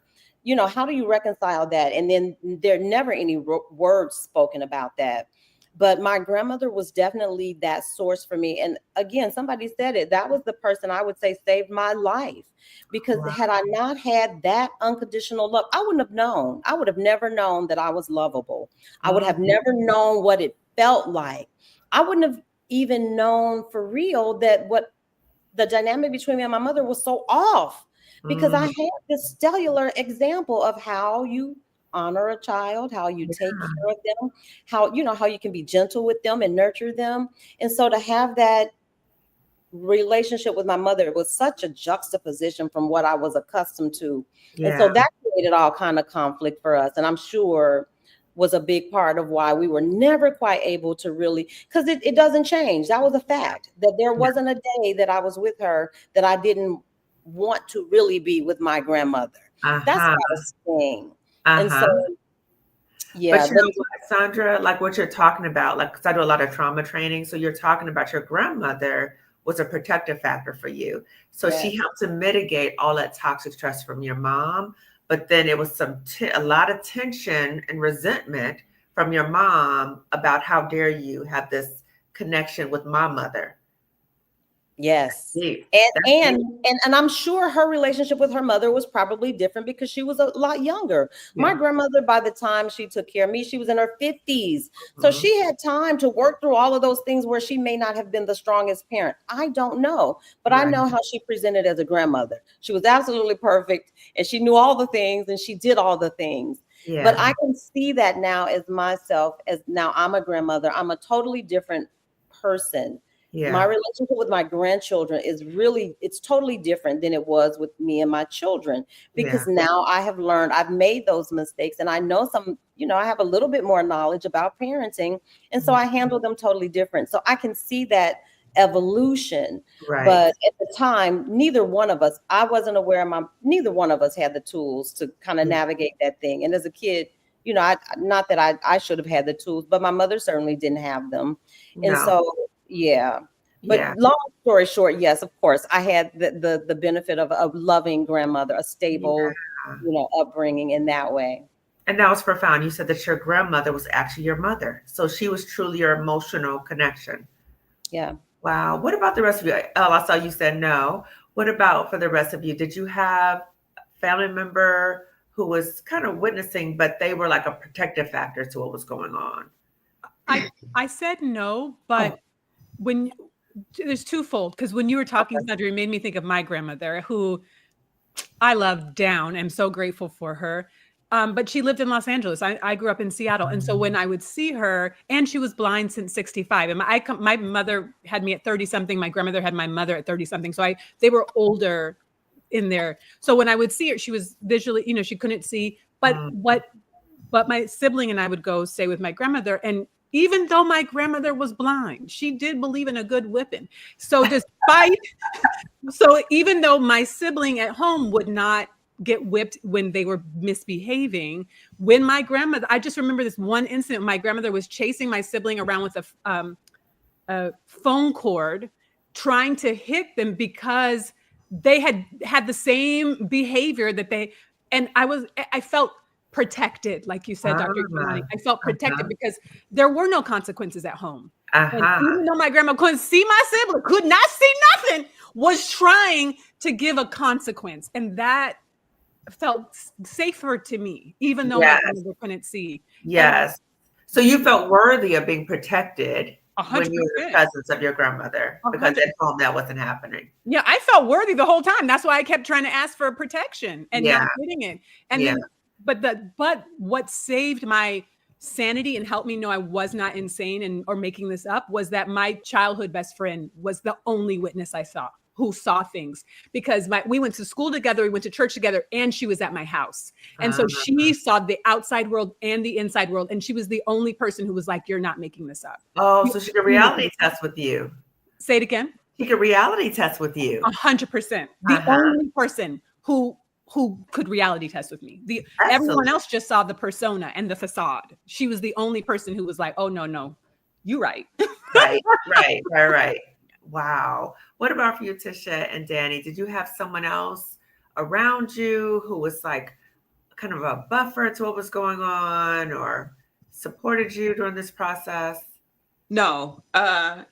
Here's what I will say. My mom moved me from the town that I was born in to a town about 30 minutes away. So I went from an all-black town to an all-white town. I saw enough in the environment that I moved to realize that the chaos I was experiencing was not normal, and that there was something different. I have felt my entire life that I needed to escape. So back to Sandra's point, if I knew that if I did exactly the opposite of what my mama said, I would be good. But keep in mind, at this time, like when I'm conscious about what's happening, I have a child already. So I'm 14 with a baby. My mom has a baby. I'm the nanny. I can't get out, right? But I'm also in the space where I've got to protect my son from all the drama and the chaos going around. So it was almost like I was a covering for him. When I turned 18, it was Michigan, the dead of winter. I have a 3-year-old and no car, but I'm like, I'm getting the hell out this house. I know at this point I'm in college, right? So I leave my mother's house in December saying, I'm not going to let these people kill me. I'm not going to let my mama keep using me. She's got a husband and they need to figure it out. My mom in therapy said, when my daughter graduated from high school, I had to learn how to talk to my husband. There is a term that I talk about in my book called emotional incest. And that is my mother was parentifying me in ways that she should have been talking to her grown husband. All of that was falling on me. So I have a child. I have my mother who's acting like a child. She can't figure things out. And I'm telling you, by the grace of God, I had the strength and the wherewithal to say, as soon as I'm able to get out this situation, I'm going to get out. How that showed up for me was I ate. I was nearly 300 pounds when I left. And, every time I got into a relationship, I would gain 50 pounds. It was because I did not know how to get my needs met. Looking back now, unpacking all of that. So yes, there were some people that were on the periphery that would lean in. I will tell the truth, like Oprah Winfrey was kind of like my mother figure. Like she came on the air when I was pregnant with my son. And so I could get some wisdom in spaces where I was not getting it in my family. And I knew that there was so much chaos, alcoholism, physical abuse, financial abuse, every kind of chaotic thing was happening. But I just kept saying, I've got to protect my son. I got to get him out of here. I got to protect him. I got to let him be a kid. I'm not going to, and there were just things that just God gave me in that space in order for me to be able to survive. This is why I say I don't know that my mom was malicious as much as she was just immature. She did not know how to build relationships. She did not know how to have relationships with grown people. She did not know how to use her voice. She did not know how to set a boundary. So who became the vessel for all of that? It was me. It was only because I couldn't go anywhere until I could. And I kept leaving and I kept going further and further and further away. And then in therapy, my therapist said, yeah, you're physically distant, but you're still enmeshed in that family. And so I had to kind of back myself out of that. And even I was in a marriage where it is, I'm going to give it to you, but I'm going to expect that you do all of these things. You care for all of my needs. I'm going to dump all this stuff on you. And it was very performative. And it wasn't until I said enough that I really had to go back and feel what all of that was. And it was very painful. Yeah. So going back and healing those childhood wounds, you talked about also, maybe it wasn't somebody in your home, but you saw Oprah as a way like, okay, this is like my out. Like I can even envision or see these things in her to kind of motivate me. And you also talked about how you were self-medicating with food. Yeah, and my son's godmother lived down the street, so she was much older. Another black woman in the family, but my mother really hated my relationship with her. My mother hated any sort of relationship with me and a mother figure. She did not like me being in any sort of relationship outside of her being the center of my world, but she really was the center of the chaos. So there's always been that kind of, so the message is, you don't deserve to have people care about you because your role is to care about me. Right, right. And for you, you were like, no more, right? After 18, you're like, I'm liberating myself. And you wanted a different experience and upbringing for your son. Yeah, but it was very complicated because I am still a single mom. I still do need support, right? I'm trying to break away, but I don't have the skill set at this point. I'm still codependent. I'm still people pleasing. I'm making these steps along the way, but there still was so ingrained in me that it wasn't until almost 50 that I'm finally saying enough. I'm letting everybody go. I don't care. I don't care who talks to me, who doesn't talk to me anymore. I'm done with this sort of life. I'll Yeah. come back when I can figure out how to unpack all of this Yeah. stuff. It sounds like you had gone through a progression, like you had like enough's enough, right? But you have been preparing yourself. What about for you, Danny? Was there anyone around you who was kind of like a buffer in some ways what was going on? Absolutely. I had my granny, my dad's mother, and she was the mature parent. She was his parent. She was a parent to my mother because my mother left home with her mother when she was 15 to move in with my dad because she was being abused. So my granny was very much the safe place, the landing place and the shelter. She was the emotionally mature adult. And so definitely the example of what it looked like to have a safe place. And I remember when I was maybe like 12 or 13 trying to talk to my mother, being a therapist, trying to help fix our relationship, trying to put words to the fact that I noticed my mother was not emotionally mature. And I was saying, there's something with my granny, like she's mature, she has this wisdom, she doesn't act like a kid, and I feel safe with her, and I don't have that with you. And I had my granny as a constant source in my life until I was about 8 years old when the domestic violence between my parents got too much, and my mother moved us across the country from California to Virginia, where her mother was at that time, because that was the only place that she had to go. And so once we moved, there really was no buffer. For a short period of time, we stayed with her family, which meant where my mother was the black sheep in her family. So when I was around her family, she became the bully and I became the spectacle and they became the audience. So there was no one to step in because humiliating me was funny to everyone. Oh, oh my God. Wow. So we're going to transition to another topic and we'll start by talking about healing, I promise. Okay. I know we're going to be a little over, but this conversation is so rich. And I see people in the comments are just saying, thank you so much. This is so healing. And we're going to go through comments later. So when I hear these stories that you all are sharing about your experiences, in some ways, mom was like your first bully, right? And so when we think about if mom is your first bully, it kind of primes you, and Sandra, you alluded to this, Tish, you alluded to this. It primes you for other abusive relationships, right? It primes you for, oh, I should accept this, right? I'm not worthy or whatever. And even primes us for being a toxic job sometimes. Because when we're in the toxic job, we see the stuff, just like you might see things with mom. She's a bully. She's a bully. You might see the things in a toxic job, what's happening. But because of that earlier abuse, it primes us to stay, right? So can we talk just a little bit about ways that mom as your first bully primed you for being in a toxic job and made it difficult for you to leave that toxic job? Yep. Real quick, before we move too far on, I just want to go back to your question about the retaliation Okay. and make sure that we name the smear campaign, Ooh. because the smear campaign is the textbook response that narcissists have when you set boundaries, when you go no contact. The smear campaign is it. So Yeah. I kind of heard Elle mention that with the ruining of your reputation. Uh-huh. And you asked what was the retaliation like.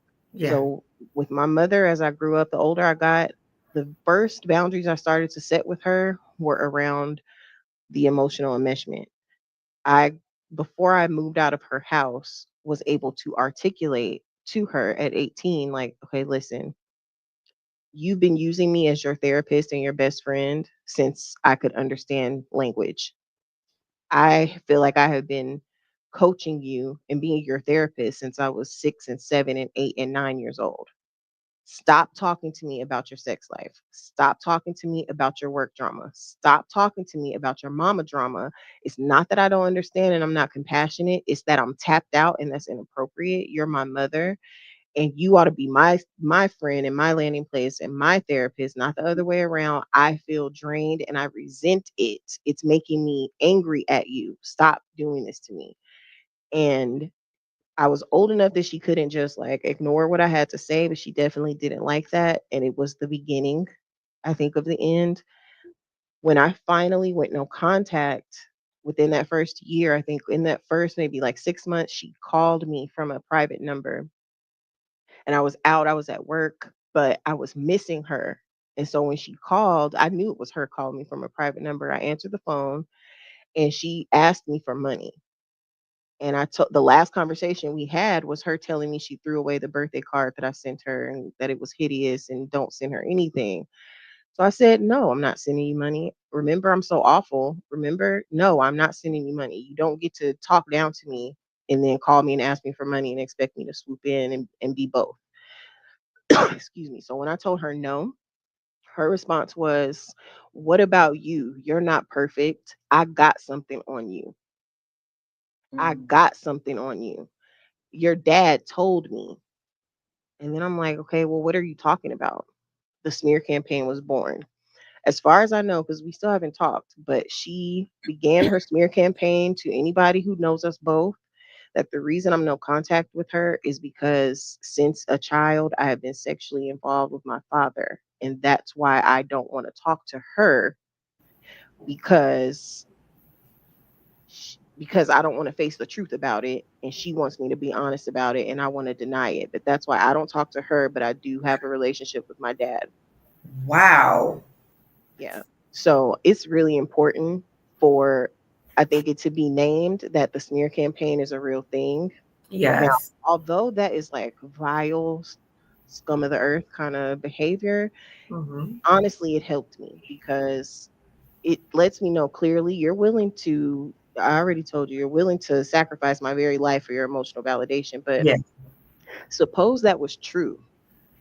And you're out here playing this role of, oh, you're such a good mother, you're fake concerned, and you just want to fix the relationship. And I don't want to be honest about it. But if you really learned that, and she claims to have known about this when I was young, but didn't start What? talking about it until I was in my 30s. It doesn't make sense. And it's like, if that were true, this is your response to go talking about it to everyone. Like, Right. I think that makes it clear what's going on, that it's manipulation.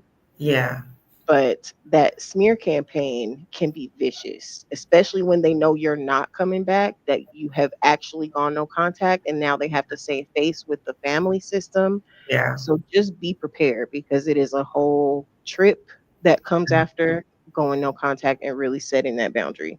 Yeah. Oh my God. First, Danny, that is horrific. I'm so sorry about that. And that is such a classic example of narcissistic rage. Like, how dare you? And just like, I don't care if it does make any sense. I'm just going to take you down at all costs. And she was just trying to take you down. But it sounds like you still set that boundary because even if that were true, the fact that you said you knew this as a child and you didn't protect me, that says more about you than anything else. But for you, you recognize that it was so irrational. I'm not going to even engage with you about that. But thank you Right. for calling it. Thank you for saying what it was and calling it out. So thank you for that. Absolutely. So, yes. So let's talk a little bit again about the parallel. So, mom is a bully, having that early first mom experience as a bully. How did that prime you maybe for being in a toxic job and maybe having difficulties leaving a toxic job? Dr. K, I think you and I did a live about this, Yeah. about how it, and I would say that I think it desensitizes you, number one, to the treatment.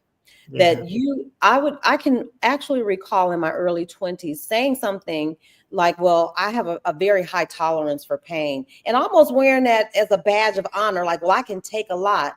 Well, you really shouldn't. That shouldn't be your norm, that you can Right. tolerate a lot of BS. But Yes. that was my thinking, that, oh, you can't break me because I can tolerate a lot of stuff. I've been through a lot of stuff. You think that's something. But what it did was it set me up for not only just a toxic job and staying, because of course I've got this high tolerance, this high threshold. You're not going to run me out of my good paying job because I know how to maneuver. You know, I've got this thick skin. Wait, so, It, Sandra, can I just say something? I got to just highlight what Sandra is saying. I've heard so many Black women say that in relation to a toxic job. I want us as Black women to interrogate and be curious about, where is that coming from? If there's unresolved issues in your childhood, that is in many ways where it's coming from. I'm sorry, Sandra, I had to say that. Okay. no, Dr. K, I think that was one of the highlights of that conversation that we had. And I think it absolutely deserves the time, because it's so easy. It also plays into that trope of the strong Black woman. Right. If I'm strong, then you should be able to, this is nothing. You should be able to find a way. You should be smart enough. You should be strong enough. You should be able to navigate this situation so nobody can knock you out. Isn't this what you prepared for? You've got these degrees. All of it is a big ball of BS. It And is. ultimately, it doesn't get better, and it will absolutely rob you of joy. It not only emotionally, physically, it's a no-win. And if we can do anything, I would hope that anyone who hears this, you don't have to be that strong. That is not a badge of honor. We need to put it down. And I love L's. We are rejecting Black excellence. It all is a part of how we can escape that dynamic. And so, yes, I think because you've, especially at a young age, if you've been exposed to that kind of abuse, that kind of neglect, somehow you kind of normalize it. It's like, well, that's just the way people are. That's just the way, I have to learn how. It is not normal. And it's only when I was able to recognize that behavior and find other Black women who didn't engage like that. There are really Black women out there who will celebrate you for real. There are Black women out there who only want to see you win. And when you can align yourself with those people, then that behavior becomes so abhorrent. You're like, oh no, I deserve better. Oh, you can't talk to me like that. Not that you can't talk to me like that. I am not going to allow myself to use my talents and my gifts in a toxic space that doesn't appreciate me, respect me, nor affirm me. And so, but I think the key, and it's always this, it always boils down to us. Black women are so wonderful. And when you can find the right women, and Dr. K, I thank you for this work that you're doing. You and Marissa have done wonderful work with giving us the language and giving us a platform where we can explore those things. I had been out of my toxic job. I just couldn't take it. But it wasn't until I came into contact with you guys and the platform that I really got the language. I was able to kind of go back and say, oh my God, that is absolutely what was happening to me. Well, but yeah, I think we're desensitized by those early experiences. And so then when you see it in the workplace, it's just par for the course. And you just go along out of that whole strong Black woman trope. Right. The strong Black woman. Right. And also it's a maladaptive way to get a sense of control when we weren't a child. Right. So thinking, oh, you're not going to run me out of here. Oh, I'm going to stand up to the bully, meaning you weren't able to get mom. Right. So I'm going to stand up to the bully at the job. You're not going to run me out of here. It's maladaptive because you're not going to ever win in that situation. You're going to get harmed more and more and more. And it's not looking at the unresolved issue. It's actually your mother. Yeah. Dr. K, and this just final thing. I know I shared this with you before. There was a point near the very end, when I was leaving, I'd already started putting things in motion to leave my toxic job. But I was a teacher for 30 years. I walked into the main office, and honest to goodness, it was like there were light bulbs over every head in there. I could see every role. I saw the bully, I saw the golden child, I saw the flying monkeys.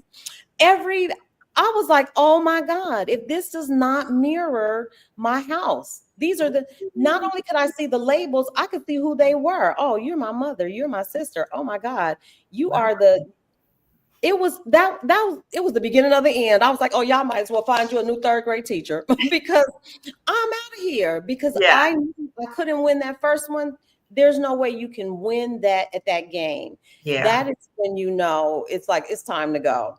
And Yeah. so yeah, So you have like evolved to a higher level of enlightenment to be able to see things for what they were and make that connection to your upbringing. And at that point, that helps you liberate yourself. Years of therapy. It was the therapist that I thought I was dating. I owe it all to him because he had made very clear to me. He made me look at this like an unflinching look. You don't get to squirm your way like, oh, I survived and oh, I'm doing okay. He was like, no, you're not doing okay.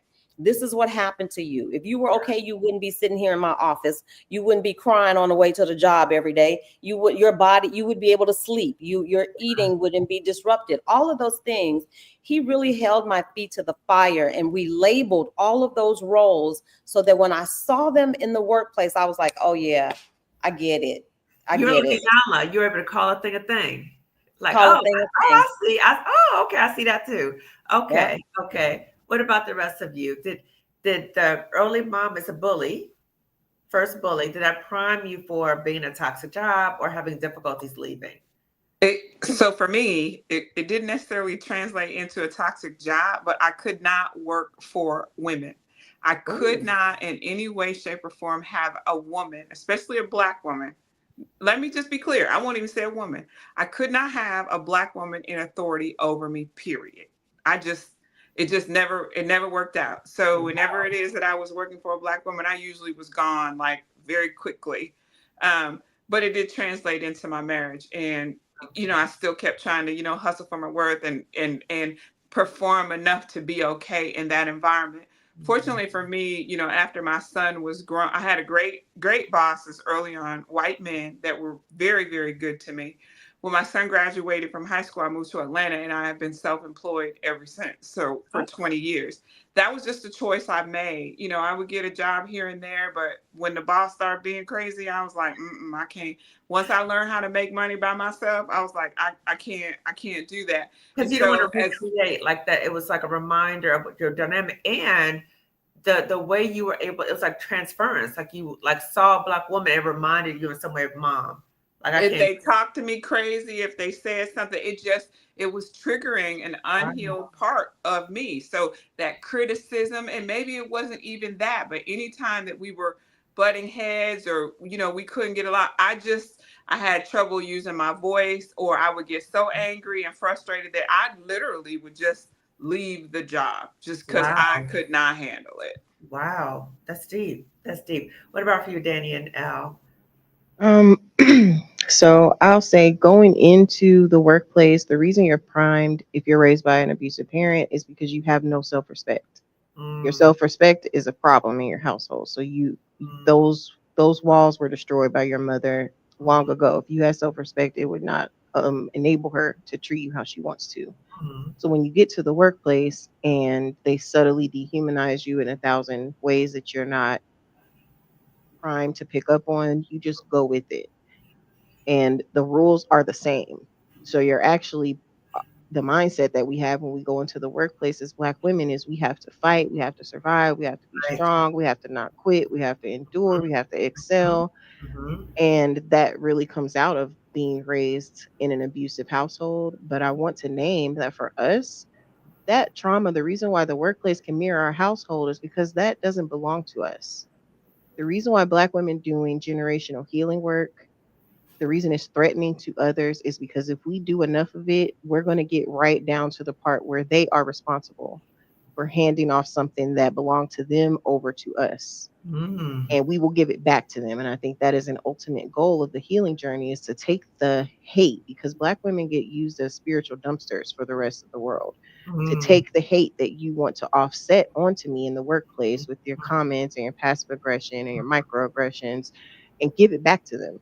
Yeah. Because the truth is that doesn't belong to you, and that you're not that way. They are that way in the face of your own glory. So being able to give it back to them, I think is the friction that they are afraid of, and why our healing is a threat. Mm-hmm. But I also want to say, when you go no contact with your parent and you work through the household drama of being abused, there are 4 other fronts where you are will find yourself also processing abuse. Work is the first one, your partner relationships, your Mm. friendships, and your church environment if you're someone who partakes that way. Mm. So once you remove that parental narcissist, those household abusers, you will now find that you're seeing dynamics in your workplace and your peer relationships and your dating relationships and your place of worship that mirror those same dynamics, and you start to remove and dismantle them. And so Interesting. that is the progression of this, like, death and rebirth, this death of the ego and rebirth Yeah. of a new self that comes, is because you work through your abuse in those 5 areas of your relationships. Yeah. So all areas of your life. That's right. And for Black women who, especially if you are a woman who any part of this resonates with you, I just said this on my channel the other day, Mhm. please, if you have not already, go to a therapist or see a psychologist who can diagnose you with PTSD, CPTSD. You may also have somewhere on the spectrum of autism, ADHD, depressive disorder. Go and be screened, because once you get your diagnosis, you can request ADA accommodations through your workplace, to Mm. work from home, to avoid group settings, to have more one-on-one solo opportunities to do your work. What it does is it gives you a little bit of an emotional distance, and lessens the opportunities that those people at work have to perceive you, Yeah. because that causes a lot of stress. You know, as a Black woman, when you're being perceived in the workplace, you're being judged, you're being um, hatefully analyzed, and that can cause a lot of stress on Right. top of what you've already endured. So if you can get those accommodations in place, that is one way you can start to protect yourself and slowly start pulling back your energy from the workplace. That's very helpful, Danny. I never thought about that. I I really appreciate hope it helps somebody, because it changed things a lot for me in being able to um like, I'm qualified to have this job. I'm able to do it, and I may even want to do it. What I don't want to do is give you my whole soul or walk it. away being mentally abused because I work here.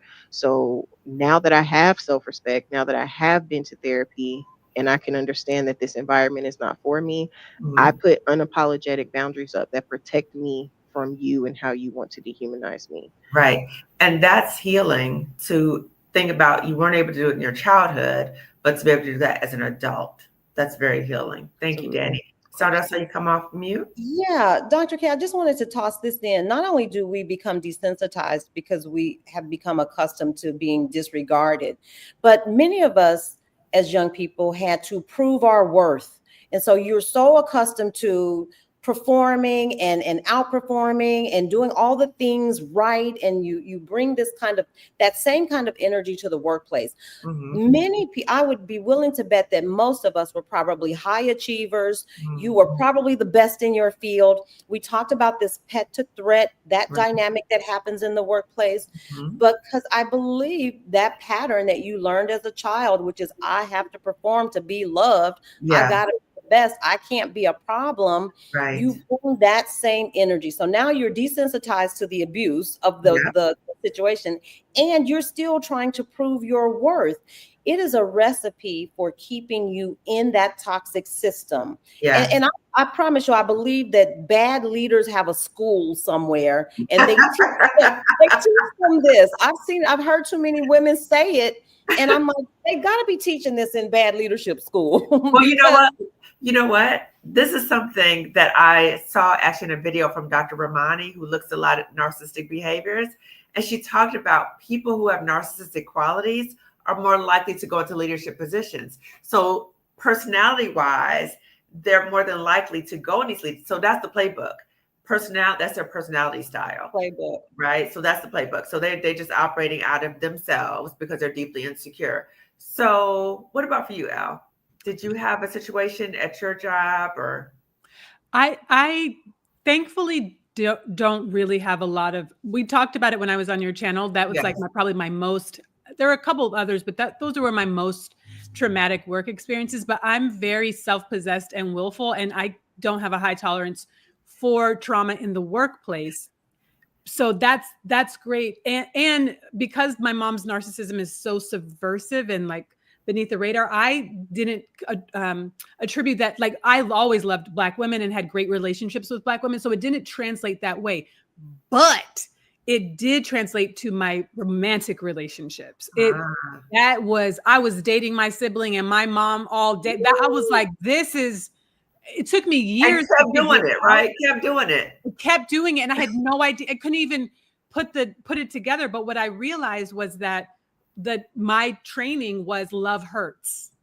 Ooh. Love hurts, and you just swallow it and you take it. Like, my sibling is younger than me, so I had the role of the big sister, the caretaker, right. So no matter what kind of abuse I was enduring, my job was to still show up. Right. So it can be translated to where I just didn't have the capacity to do that at work, but I did that in my romantic relationships because there was always this carrot before the horse that if I just stuck it out, it was going to get better. If I just not even loved hard enough, but that they would eventually turn the corner, right? Because that was what I was told about my sibling. Just stick it out and one day it'll be better. So that's how it translates. Like Danny was saying, those 4 categories, that's where it showed up.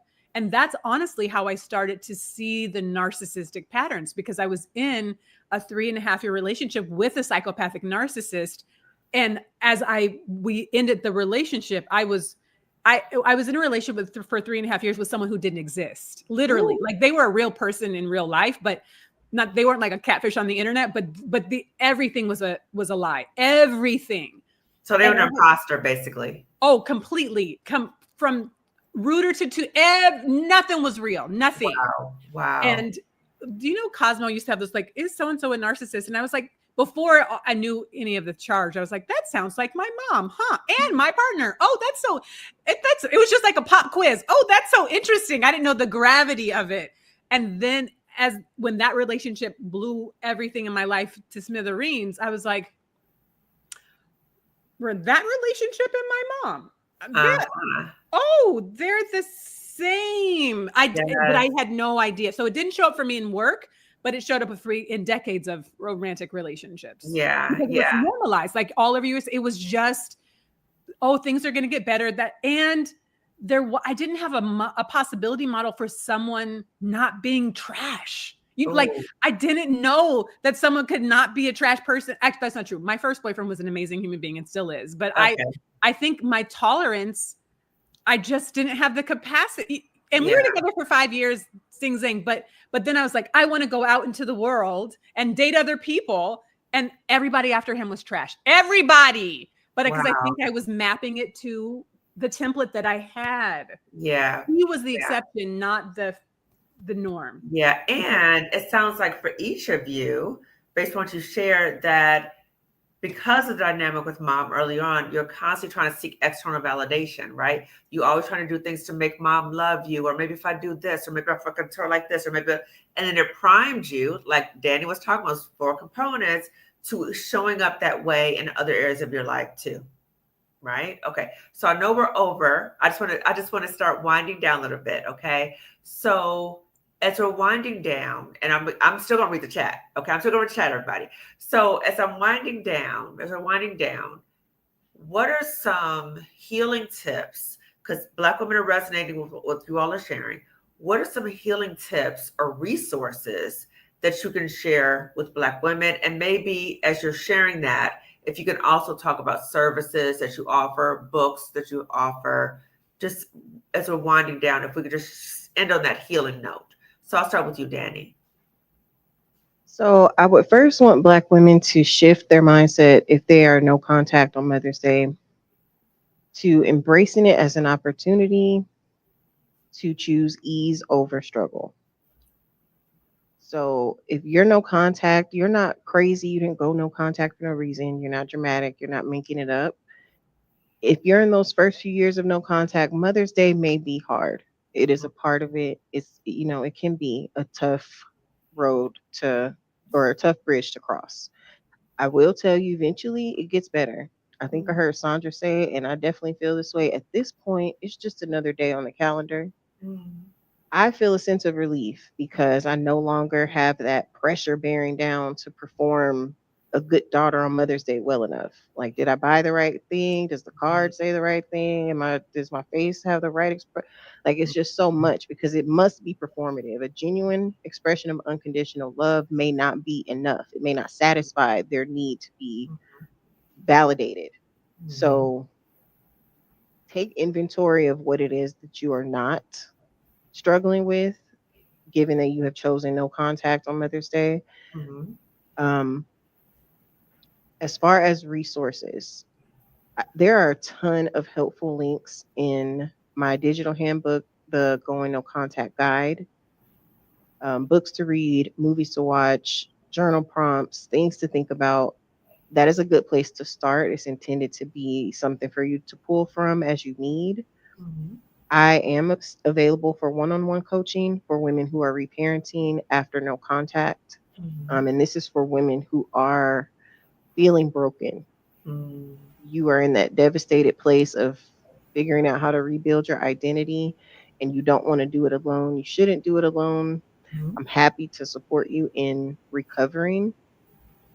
But I really want you to just honor yourself, honor the mother that you are becoming to your own inner child by choosing Mhm. no contact, by protecting yourself on Mother's Day. Mhm. And if you feel sad, if you're grieving, just give that space. Don't force yourself to go perform anything. If it feels best to stay home and cuddle up and watch a movie, take it easy, do that. If you need to cry, write it down. If you need to look at old pictures, if you need to watch your old movies that remind you of her, do that. Let Mhm. it be a day where you remember, where you recall, where you release, because eventually you'll move past it and Mother's Day will not be a trigger for you. So I just wanted to offer that hope. If you do need support, you can visit my website and subscribe. You'll get a link there that you can use to book your first one-on-one and we can go from there. Awesome. Thank you, Danny. And I'll put everybody's information, all the resources in the description section. And Danny, I think that's helpful for any Black woman, even if she has strained contact with her mother. I think what you shared is helpful for any Black woman. So thank you for sharing that. What about for you, Sandra? What words of wisdom would you give to a Black woman, especially going into Mother's Day tomorrow? Certainly that it gets better because like you, Danny, it's just another day for me. I mean, I have children of my own, so I find the joy and I relish in the joy where I can find it. It doesn't have to be about lack for me on Mother's Day. I have children, I have grandchildren that love me. I have this beautiful kimono that was left to me by a sister friend. And so there, just little things. I was walking through the street the other day and they were passing out free flowers for Oh. mothers. You didn't have to do anything. I know. And so you look for those things. There's always a way, there's always a source of joy. If you wake up with the intention to find joy or to create joy or to tap into the joy, when you set that intention, it automatically shows up. It's a practice. So a gratitude practice is always a good thing. But we were talking about the healing journey. I think the beginning for me anyway, was this kind of radical acceptance. It Mhm. is what it is. It is what it is. And you've got to start there with this radical acceptance. And I just want to kind of piggyback. Danny, I actually used Danny's services. And so I can firsthand account that the service that she offers is life changing. I had never even really heard the term reparenting. So after just come to accept that this is what it is, you can engage in therapy. Of course, we all talked about the benefit of therapy. And then this concept of reparenting, being the mother to yourself, that the mother that you always long for, be that to yourself.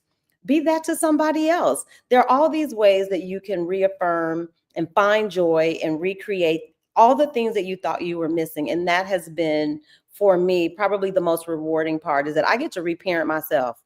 I know what I like. I only do the things I like. I don't do anything I don't like. I don't care who it is. I don't care what it is. I will cut anything and everybody.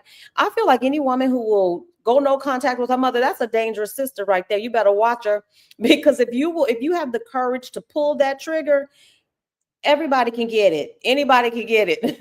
And so love yourself to that degree that you will make these hard choices. You will honor your choice. You know what I'm saying? Your inner child begins to trust you, that she will protect me where others wouldn't.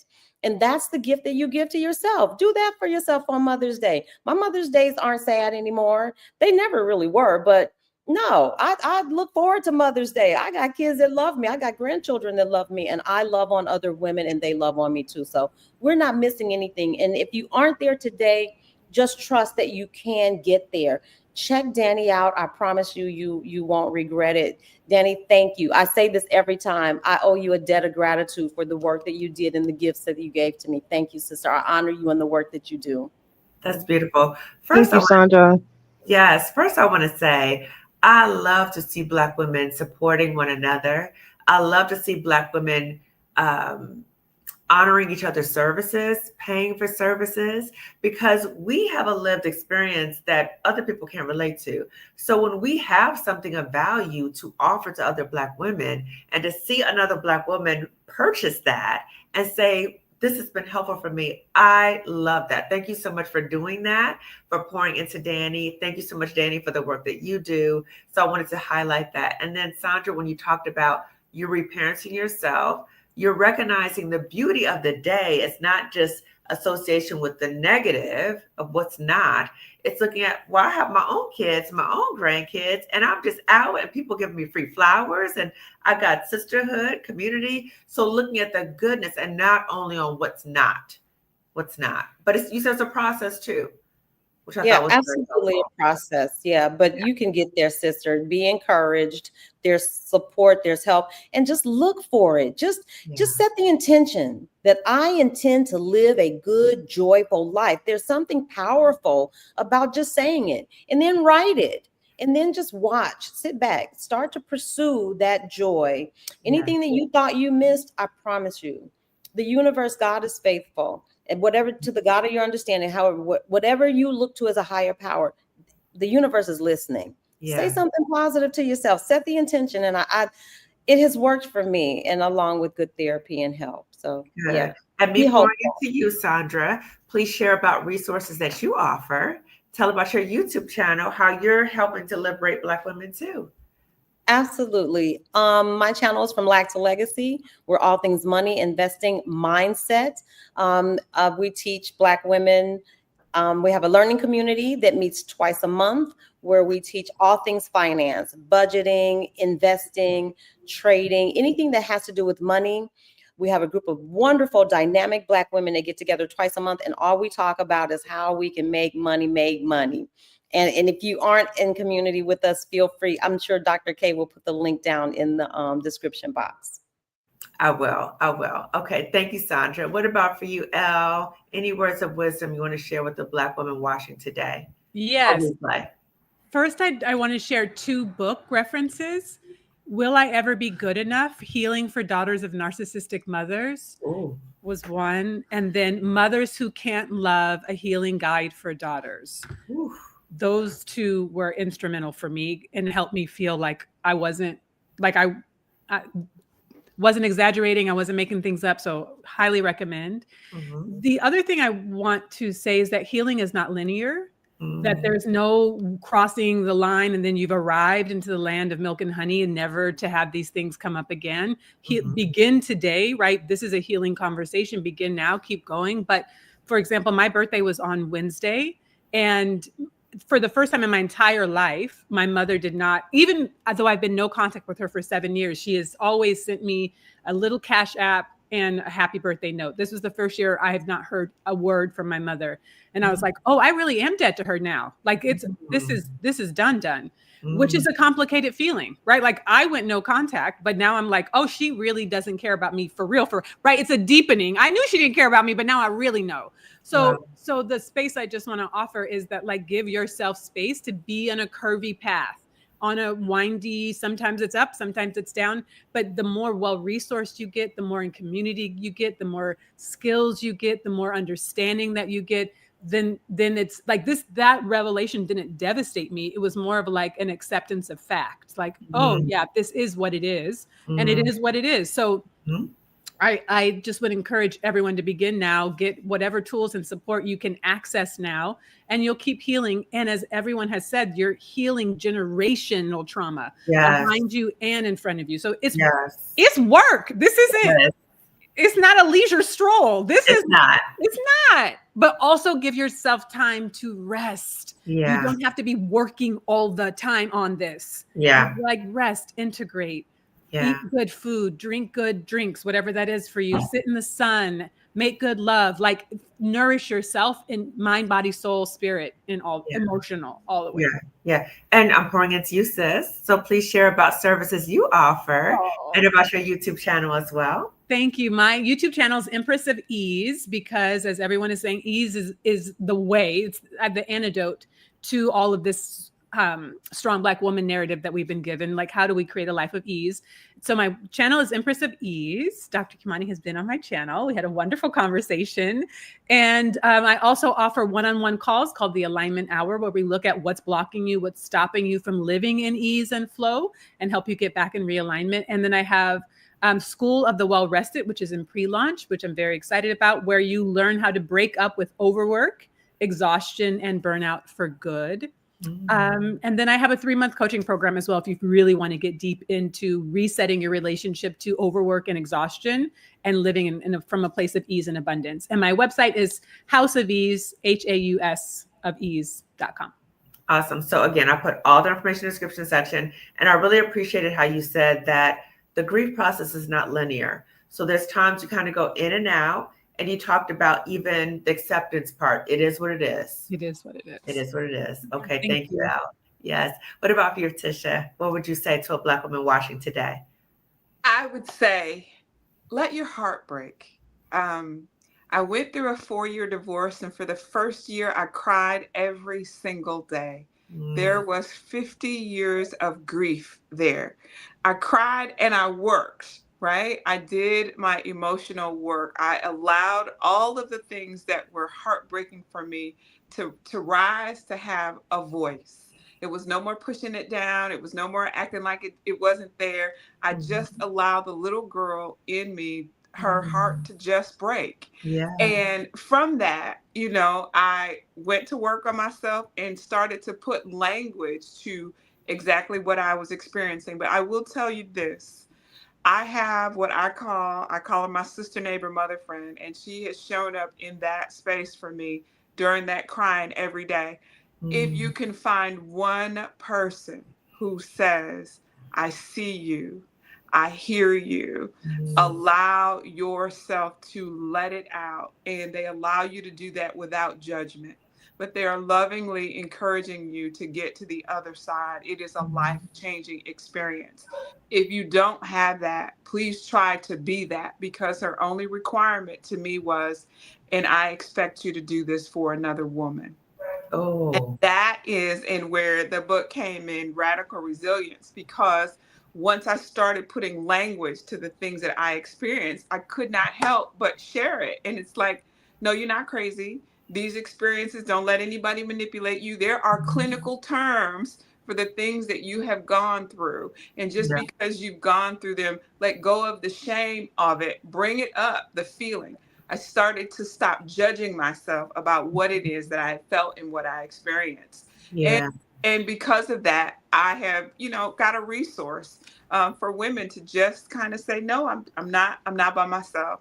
So what I would say is, own it. Let that pain come up so that you can heal it. Once you get on the other side of it, this is probably the most peaceful Mother's Day. In fact, I was like, oh, it's Mother's Day this week. But I spent this day doing exactly what I wanted to do. I took myself out to a nice restaurant. I did a little shopping for myself. I'm in a beautiful place that I just love my own time. And I've set boundaries and only allow people who are uplifting and encouraging into my space. Beautiful. Full circle. And what I love you said is connecting to the inner little girl because she's hurting, she's heartbroken. And just think about, because you shared your story about you had to keep moving, moving, moving because of the roles you played in your family. You were a single mom. You couldn't, you had to do. So now you have the space to say, wait a minute, I want to connect to her. She's hurting. That's the first step to healing, is to connect to the inner little girl. And you allow that to happen. As Black women, I think we need to give ourselves permission to do that because we are the strong Black women and we have to present this way to certain people. And yeah, okay, in the workplace, we're not going to be boo-hoo crying all the time, right? But where are the spaces in our lives that we can give honor to our own humanity and connect to that inner little girl because she's hurting. And when we don't connect to her, we're going to keep playing out that unresolved trauma. So we need to connect to her. Dr. Kamani, we're often labeled as angry Black women. I was always, labeled as angry, angry, angry. And that was not true. I was heartbroken. Yes. There's a difference. If we can give ourselves the grace to verbalize, I'm heartbroken. Yeah. And anger shows up as the protection of that broken heart. When you actually embrace that broken heart and you start to unpack that, the anger dissipates. Yes. I'm so glad you said that because, yes, we're often seen as an angry Black woman, even though we have every right to be angry. I mean, I'm getting fired up even thinking about it, right? We have every right to be angry about the nonsense that we have to encounter often on a daily basis, every right. Yet society says to us that our anger is wrong, right? There's something wrong with us. There's no validation for why we feel that way. And underneath the anger is deep sadness. It's deep, unresolved sadness that we don't feel we have the right to even acknowledge because nobody's listening. Generally, they don't care, right? They don't care that we're sad because we're not seen as human. So when we don't allow ourselves to feel the feel, now we are reinforcing that notion that we're like super women. We're not super women. Yes, we have to present a certain way in the workplace or other environments, but we need to give honor to ourselves and allow ourselves to feel the feels in a safe place, right? Not in the work, not other places where it's not safe, but find the spaces where we can feel the feels, where we can get validation in therapy, in community circles with other sister friends, but we need to allow that so that we can truly heal, so we don't end up in these toxic relationships and these toxic jobs repeatedly, right? So if we don't heal it, we're going to keep repeating the same mistakes over and over and over again. Okay. So Danny, I saw you came off mute. Yes? Yes, I wanted to make sure I mentioned two additional, well, strategies, resources. Okay. The first one is AcuDetox. So AcuDetox is a specific form of acupuncture that only involves 5 points on the ear, on the inner and outer ear. And it is a clinical treatment for PTSD. It also treats addiction, but it is a clinical treatment for PTSD. So incorporating it into your healing journey, especially this one, can be game changing. It absolutely changed things for me. It's going to accelerate your healing because it triggers a physical, emotional, and spiritual detox. So if that's interesting to you, again, if you subscribe, you'll get connected on the mailing list. I have a not a detox toolkit that kind of walks through all the details, lots of links and things in there. But you can, so if you can't get it in person with the actual needles, you can get these. I only have two left on this one, but these are called ear seeds. And these are a way that you can utilize that not a protocol, the acupuncture at home. And I do have an offer while we'll work with you to help you apply these at home so that you can get the benefits of that acupuncture from home. You can learn to like apply your seeds yourself. You just do a little massage a few times a day and it helps to trigger that release, that detox. So that is definitely something you should explore. You can, your insurance probably even covers some sessions with an acupuncturist, and you just let them know you want the NADA protocol, you want to be treated for PTSD, and they can help you with that. Wow. Okay. We're looking at all forms of healing. Yes. And then Yeah. the second thing that I want to mention, so for those who are still, especially new to no contact, you're still missing your mother, part of you still attached to her, you still very much care about her and want to see her do better. You want to see her be better. And something that has helped me when I'm like missing my mom or I just have these feelings that I need to put down is to take her with me into the secret place and intercede for her. So, to intercessional prayer is something that helps me to still feel connected to my mother. Mm, It's a way that I can still perform as her daughter without having contact with her. mhm. And I can pour out the love that I have for her before the Father and feel validated, I guess, in that connection because she is still my mom. And Mhm, I'm happy to sacrifice a tumultuous relationship with her here on earth mhm. for a perfect one in the hereafter. And so I want to pour into that. And I now think, although we don't have this relationship in on earth, we don't have that relationship now. I do look forward to a time where we can be together and not be victim and abuser. So I Ah, just wanted to offer that for any believers who are trying to figure out what to do with all the emotions. mhm. Intercede for your parent. And it really gives a sense of hope too. Mhm. Like there's Definitely. a possibility of later in a different circumstance, yes, but now we're having a boundary.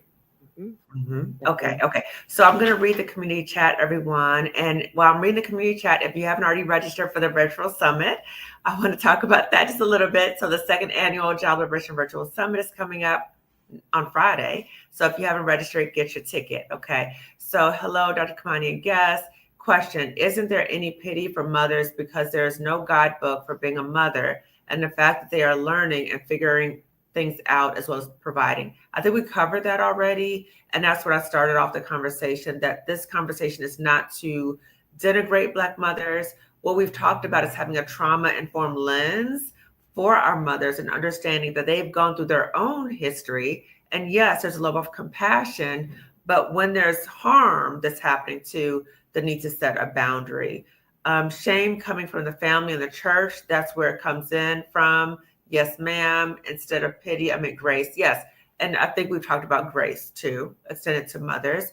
It can take decades to figure out what covert narcissism is first, because those communal narcissists are especially revered in the Black community.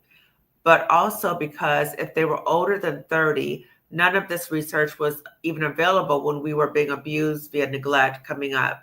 So not only did we not know what it was, but nobody else did true either. Yes, that's true. I remember, hey, Colette, it's my dear friend Colette Elizabeth. I remember being 6 and 7, watching my siblings who were 5 and 4, cooking dinner, making sure we all did our chores, then being told by mom, you are not grown. It was hard. At almost 60, it still is. Yes, I feel you, friend. I feel you. Yes.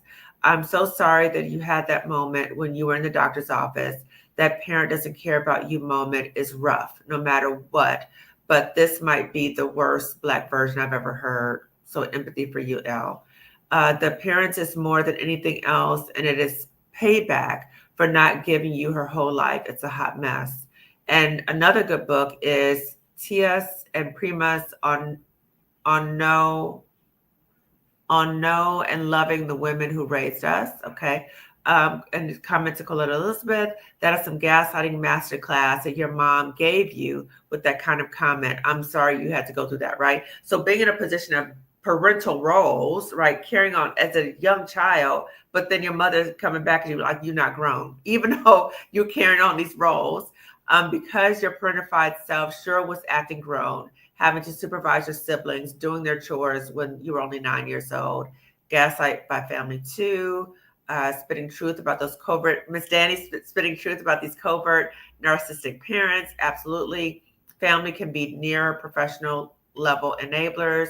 She didn't have the capacity for me, but had the capacity for my younger siblings. That could be very painful when you see how mom treats you compared to the other siblings, younger siblings. I appreciate this live and chat. Thank you. Wow. Grandmother was a source of unconditional love and support. My mother would get upset when my grandmother defended me whenever my mother talked about me to her. That this seemed to anger my mom.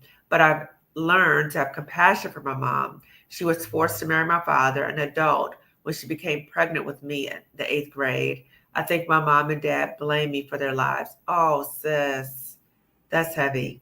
That's heavy, right? It's come to the recognition that because of parents' own struggles, that they projected that hurt onto you and to their children. Yes, these stories are healing. Yes, definitely. Real hard to find the Black woman who only wants to see you win, but it's encouraging. It feels like there are 5 right here. Girl, yes. Yes. Okay, look. Okay, I'm not going to go into a whole, because I can go into another hour about this. Okay, look. Okay. Some of us have had negative experiences with other Black women. Some of us have had negative experiences with their Black mother. Okay. What I really hope that this conversation is modeling for you is that we are all here supporting one another. We are all here. We're in sisterhood. This community is sisterhood. I want you to see this as a counter to maybe negative experiences you've had with other Black women. I've had negative experiences with other Black women, right? But I don't generalize that to all Black women. Elle and I are alum of Spelman College. I believe in sisterhood, right? Elle and I did a whole video about Spelman and stuff like that, right? That we've had different opinions or experiences. But ultimately, what I want you to see by my channel, by this example right now, is Black women pouring into one another. And even though that's been challenging for you, sis, I really hope that you are open to seeing and exploring supportive relationships with Black women, even though you may have had some negative ones in the past. I hear you, though. I hear you. When you see your whole family in the office, yeah, Sandra talked about that. Sometimes the most powerful thing we can do is to walk away. So true. I quote you a lot on that, Colette. I like the Black women are choosing to heal outside the collective Black trauma. We're not waiting on anyone to start healing or dictate the healing process. So true. So true. Sibling rivalry. Yes, performance, driveness. Parents are first leaders. Not bad leadership school. That's what Sandra was talking about. Did they go to a leadership school about this? My spirit needed this live. Oh, thank you so much, ladies. Thank you. That's beautiful. Happy belated birthday to Elle. Sending you hugs, blessings, and peace your way. That's an intro to a book. Tisha, rewatch this and write that down. Okay, ladies, thank you so much. Thank you so much for your vulnerability, for your honesty. And I know that this conversation is healing for Black women who are watching this live or replay. So I want to thank each and every one of you. I want to thank the chat for sharing in the chat, for supporting one another. And again, I want you to be able to see this experience as healing is possible for us. So even though I deviated from what I normally talk about, I will periodically talk about topics that relate to all Black women, because I want us to know that any experience that we are having, we are not alone. There's a range of different experiences that we have, but know that we are not alone. Know that healing is possible. Know that resources are available for you. I will put all the resources that were mentioned in this video in the description section on YouTube, everyone. So I will see you all later. Ladies, if you could stay on. Thank you, everyone. Take care. Bye.